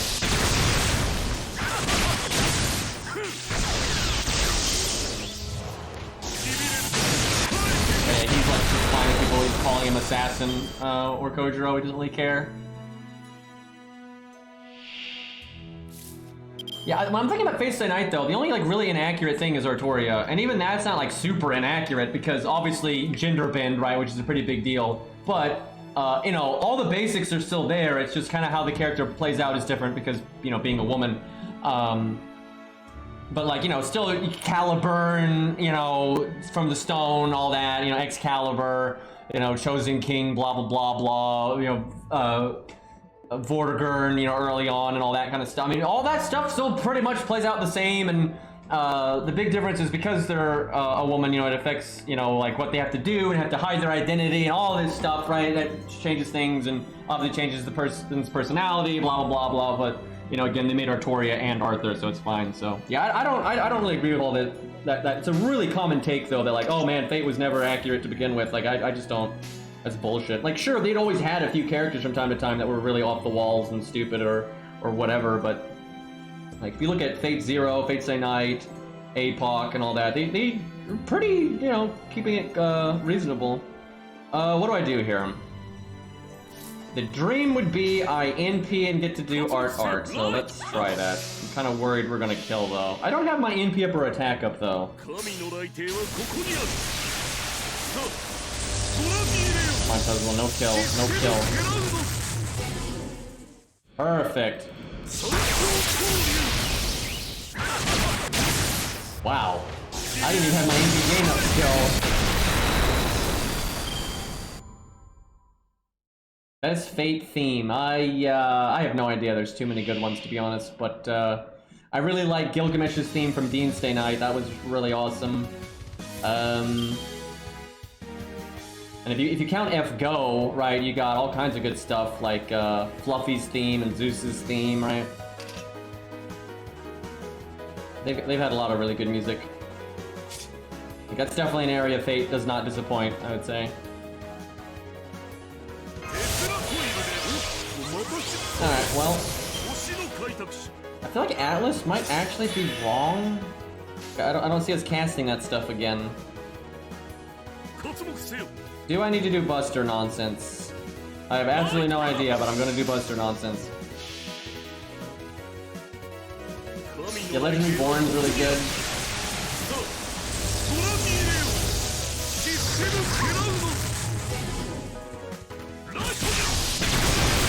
Okay, we definitely wanted that Buster turn.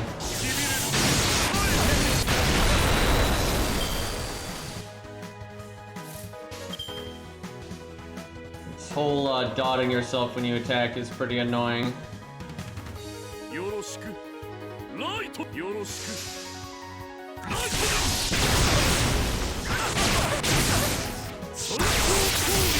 Also, I really like Lancelot's theme from the original Fate Zero soundtrack, like the before the anime.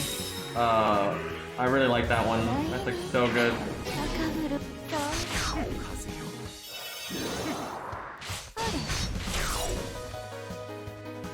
Problem is, because we stunned them and everything, like our guts is just gonna wear off. Although I can cast it again, I suppose.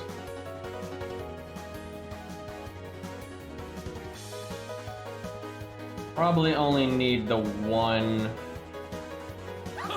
art card. Oh yeah, Arthur's theme. He's got two of them, right? He's got like his theme and his Excalibur theme. They're both really good. The prototype stuff is awesome. Fuck. That is such bad timing, because now I can't cast my stuff. This is where I need the command code, but I couldn't be bothered to switch command codes around. That's such bad timing, dude. Now I'm whiffing like so much stuff, and now I get attack down and everything. That's probably GG. I need the anti. The thing is, she doesn't cast it very much, so bringing the anti-charm is like overkill. But most of my command codes don't do anything here, so I might as well.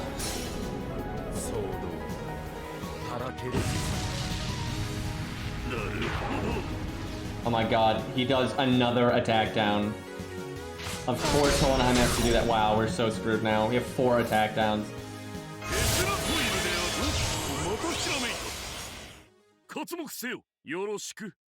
Yeah, that's pretty bad. Yeah, I'll have to bring actual command codes that do something. This is definitely beatable. Like, if I could have just not had that horrible turn, I think we would have been fine. Because if we hadn't had a horrible turn, Hohenheim would have probably not been able to like do anything. I would have stunned him. So if I wanted to, I could have killed him the next turn. But I could have worked it now.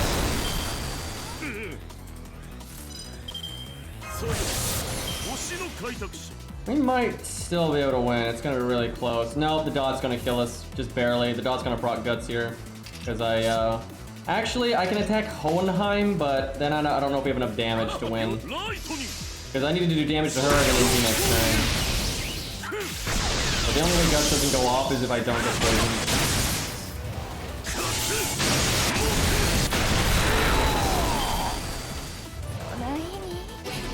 Are you fucking kidding me, dude? They didn't even proc guts though, which is good, but now I'm gonna lose my my damage. I lose the attack up and the NP up. So I just need the command. That's so stupid because on Sei, I used the anti-charm command code every turn and she never used it. And so I was thinking, I didn't say it out loud, but I was thinking the whole time, like, man, this command code is kind of going to waste because the boss is never doing the skill. But, God, that was annoying. Alright, let's try with actual command codes here. Like, obviously, the buff success chance does nothing, the pierce and vulnerability one does nothing, actually the attack defense removal one does nothing, so almost every command code I had equipped there didn't actually do anything.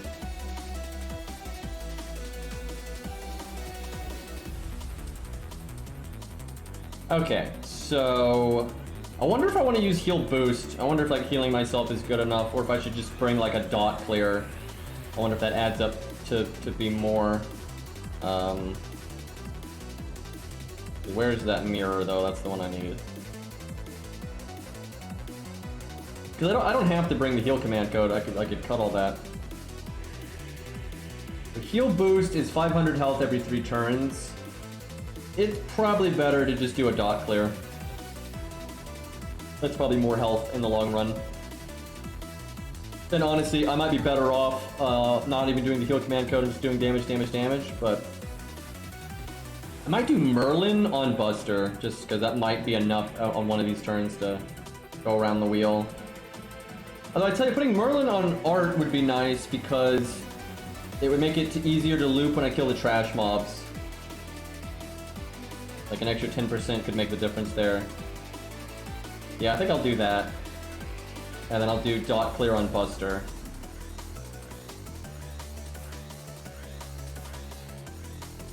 Alright, that's kind of a weird setup, but I think it has potential.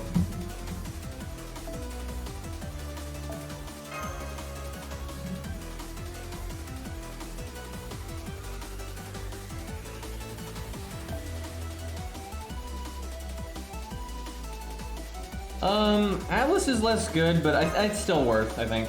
Like, we did go around the wheel with the guts, and, you do want to get rid of that dot boosting debuff. That's awful.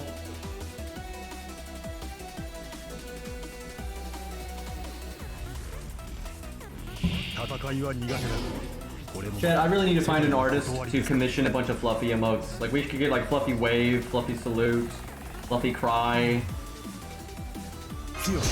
Like, I think that could be really good.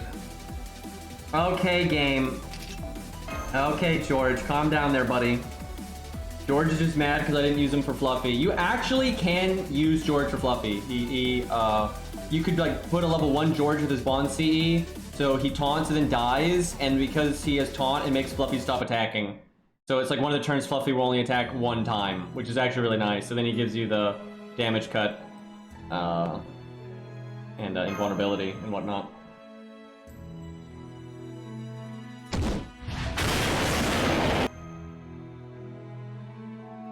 Yeah, I need to find a good, I know Hex can make some emotes, but I don't know if Hex can, yeah, I mean, hell, if Hex, can do it and wants to do it, I'll pay Hex to make a bunch of fluffy emotes, but I don't know how Hex feels about that, and, like, it'd have to be a lot of, like, you know, like, you know, ground up stuff, I think, if we wanted to do some of the emotes, but, because I want them to, like the ones we have are, like, perfect, right? But, like, if we had to, like, make, like, you know, the hands or, like, different expressions and stuff, I don't know how, like, feasible that is.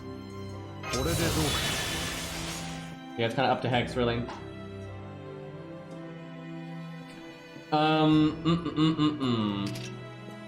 I don't know what Hex's, like, emote creation process is. Alright, we definitely want to kill the 9K one. I'm actually gonna make stars, because I want to be able to crit on the turn on wave 2 when we engage.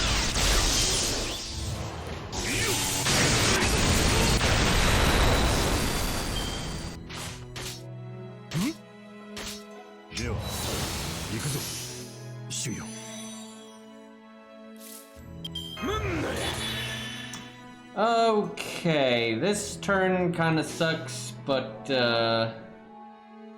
oh well. He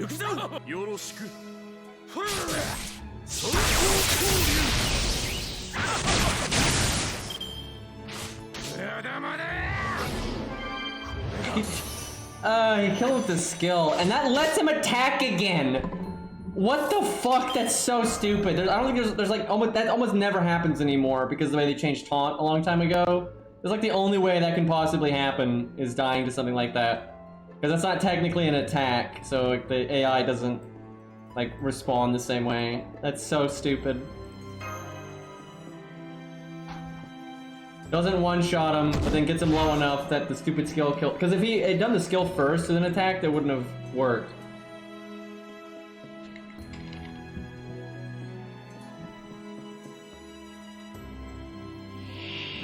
That was just so random and okay, fuck off, game.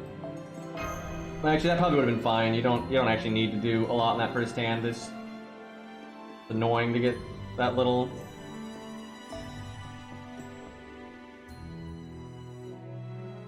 Okay, I'm really being a dick right now, though.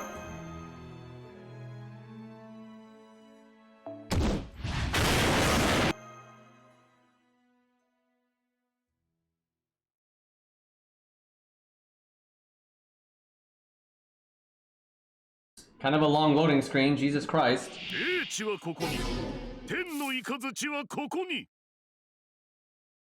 my playlist is all screwed up right now. Hold on, so we can fix this. What the hell is happening right now?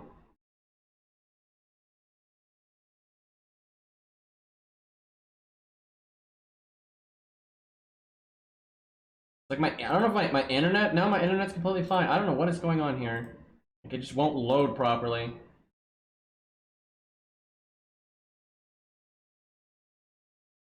What the hell is going on with my playlist right now?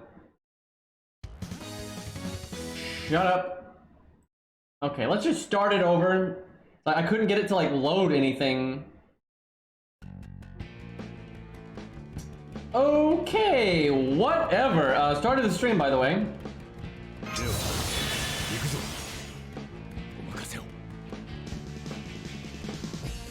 That probably kills, but doesn't really matter if it does or doesn't. Okay, doesn't kill, by the way. 7 health. Can you please stop doing that dumb drain skill?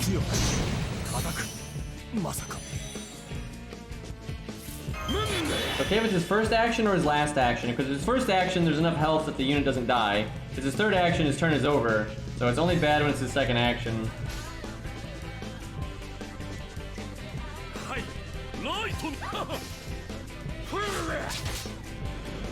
It's a weird combo I'm doing right now. Don't kill, holy shit. I need to make stars.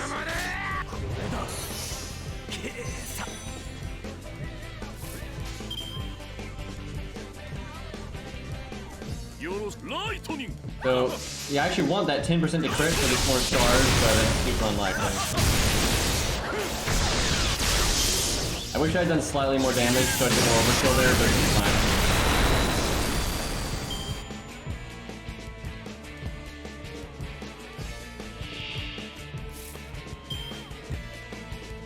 I mean, I have to disagree with you on that, TG, because I think Achilles is ridiculously overpowered. I don't like he is so ridiculously overpowered. First off, you literally can't hurt him at all unless you have Divinity, which that is pretty similar to God Hand because most servants don't have Divinity. So, like, already, Achilles' shield, he just is unbeatable by most people that exist, right? Like, most servants now are completely incapable of fighting Achilles, so that's already ludicrously overpowered. And second off, he is the fastest servant, period, other than maybe Edmund, but in like raw speed, Achilles is the fastest servant by a massive amount. And then he's got, you know, the shield that can block, you know, incredibly powerful NPs. And then his chariot, it is insanely powerful itself. And then he's shown to be one of the most skilled fighters. So, like, how is he not super OP? Like, what the fuck? Like, he is so outrageously overpowered. Like, he's easy, like, if anything, it's just the anime makes him look kind of bad because like they don't really expand on his fight scenes. But like in the book and the manga, they make it very clear that like even a servant like Siegfried, who is, you know, quite strong, is just nothing compared to Achilles, right? Like Achilles could fight like 4 Siegfrieds at once and not even break a sweat. Like he doesn't even care, right? Like when he's fighting Siegfried and Frankenstein, right? He's beating them so easily without even exerting any effort. And most servants aren't going to be able to fight Frankenstein and Siegfried at the same time, right? Like, no way. So yeah, I'd say Achilles easily lives up to like how OP you'd expect him to be. But for me, it's the other way around, though. I don't see a lot of servants who are like, wow, I expected them to be more powerful. It's more like, this doesn't deserve to be this powerful. I think Fate is constantly like making, you know, popular waifus that they make super powerful just because they're popular, and it makes like no sense at all. But most things that like within the Fate universe, like what should make you OP, they pretty much always make them OP, right? I can't really think of any instances of them not doing that. Maybe Rama, just because, you know, he broke his bow, but yeah, that's about it.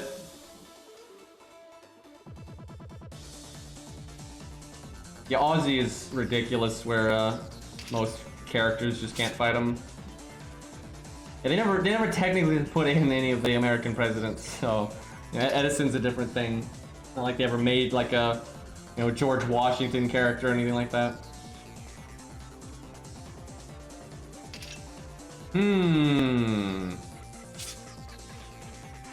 They just have no respect for America, man. It's kind of silly.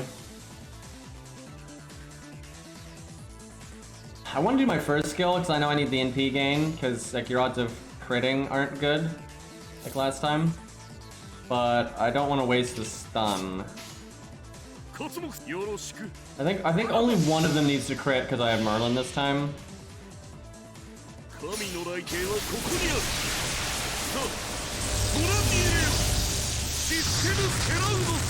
mean, it's not like they made Rama weak. He's not weak, but obviously not, you know, as strong as like Karna and Arjuna and stuff. Okay, yeah, we still got actually 9 NP to spare because of the roundup.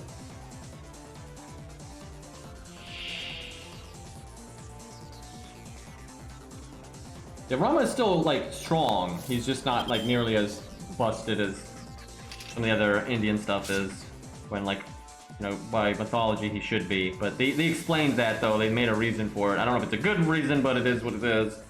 I mean, actually, it is kind of a good reason though, because I completely buy that Rama would do that, right? Like, because it's not like, how do you put this? It's not like you're taking Rama and Sita from Legend and just putting them in a whatever setting. You know, there are known rules with, like, he's aware of the summoning systems and stuff, right? So even though the class system didn't exist like in his life, right, he's aware of, you know, what the Fate universe is and with like the class system. So of course he would try to maximize, you know, being a different class to make it easier to somehow try to, you know, run into Sita, right? So I would buy that he would do that. Like, you think he's gonna sit around and not try to do that, right? So, you know, it makes sense, but it does kind of suck, though, that we, you know, nerfs Rama like that. Okay, so gotta do this.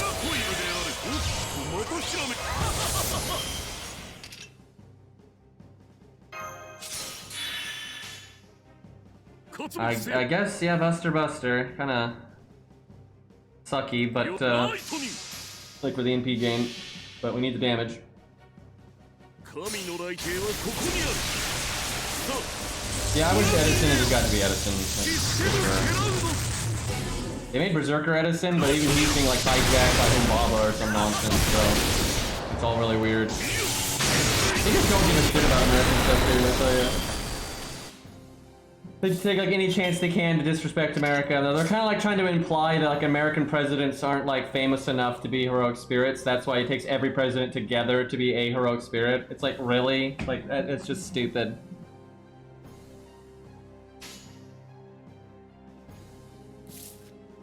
And then like in the event, they basically have like all of America and Canada have to team up to be one servant in Paul Bunyan. It's like, what? Like that's just nonsense. And meanwhile, you just have Billy the Kid, right? So it's like, what the fuck are we doing here? Did I do 28k if I do Buster, or if I do Quick? No, Art! If I do Art, Quick, Buster, will I do 28k? I got my extra attack boost and I have my attack up. Archer's got, you know, 9.5 damage mod though. It's much safer to do Buster, Art, and you might even get like more overkill that way. If like the Buster, yeah, I'll do that, because if like the Buster crits and you get pure overkill on the two arts, I don't know though, because this is tough. This is tough. Yeah, no, I'll do that. I'll just like with my extra attack, I feel like I can do 28k no problem. Just okay, that's good. We got the crit though, so we still didn't really get that much overkill though.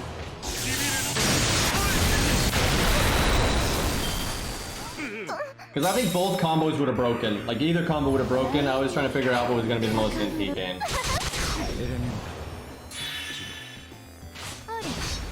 Was not the best turn for me there.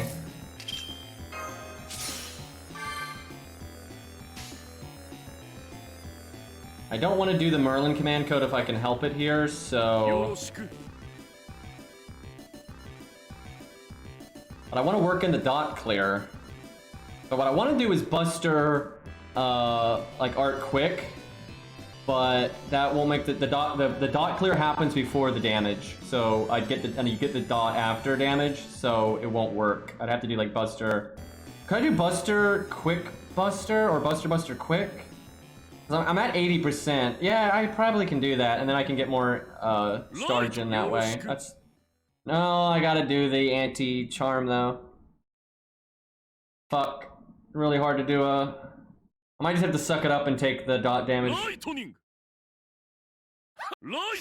That's annoying, but removing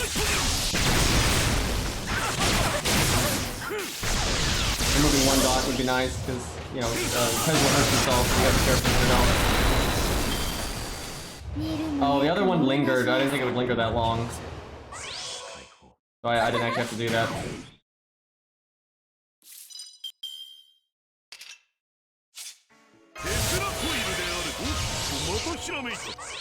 Now we got our super high chance to stun, so we really want that to go off here. So it buys us a turn. Now, I've got my battery coming up, so maybe I do Art, but that's tough. Oh, that's tough. I think I can get my NP though regardless, even if I Buster here, so I think we take it while we got it. Alright, if we stun here, I think we win. And we've got our big stun chance boost, so it's 80% chance to stun. So if we stun, we got it. So let's stun Hans it.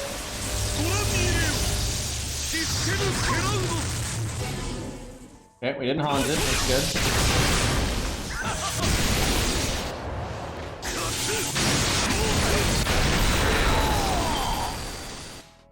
So I'm trying to figure out if I attack. I'm trying to figure out if I attack Shootin', am I going to die to the dot? Because right now, let's see. So I've got 1, 2, 3, 4, 5, 6. I got 7, and it's doing 2,000. So if I attacked her, I would go from 7 to 11. So I'm pretty sure I would still be alive.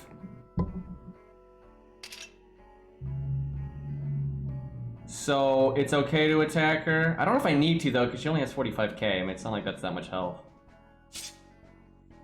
It's mainly that, yeah, I guess I just attack Hohenheim then. He gives me more NP gain anyway, because he's a caster. And hell, I might be able to kill him and avoid the attack down. The question is then, can I get away with doing art? Like, do I do, because if I want to kill him, I probably want, well, I might be able to kill him without. Oh, decisions.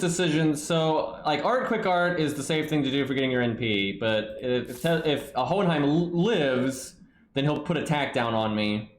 And we're going to get another attack down from Shootin' hitting us. So we're already going to have 2 attack down. So he needs to die. I think we can do 24k though. Alright, Tesla, don't fuck this up. You got that extra attack boost. Okay, we got a crit there just over time. I think it's been okay though. That's attack hitting pretty hard there.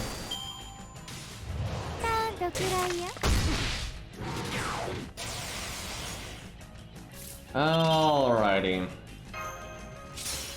Actually, the invulnerability doesn't really matter. I probably should have used it a while ago. Because of the dots now, it's just not really relevant.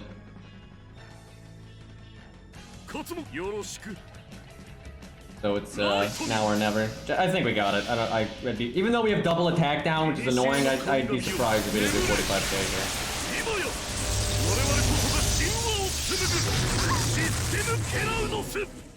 Yeah, we got it. A little bit close, but you know what? I kind of want to make this a video.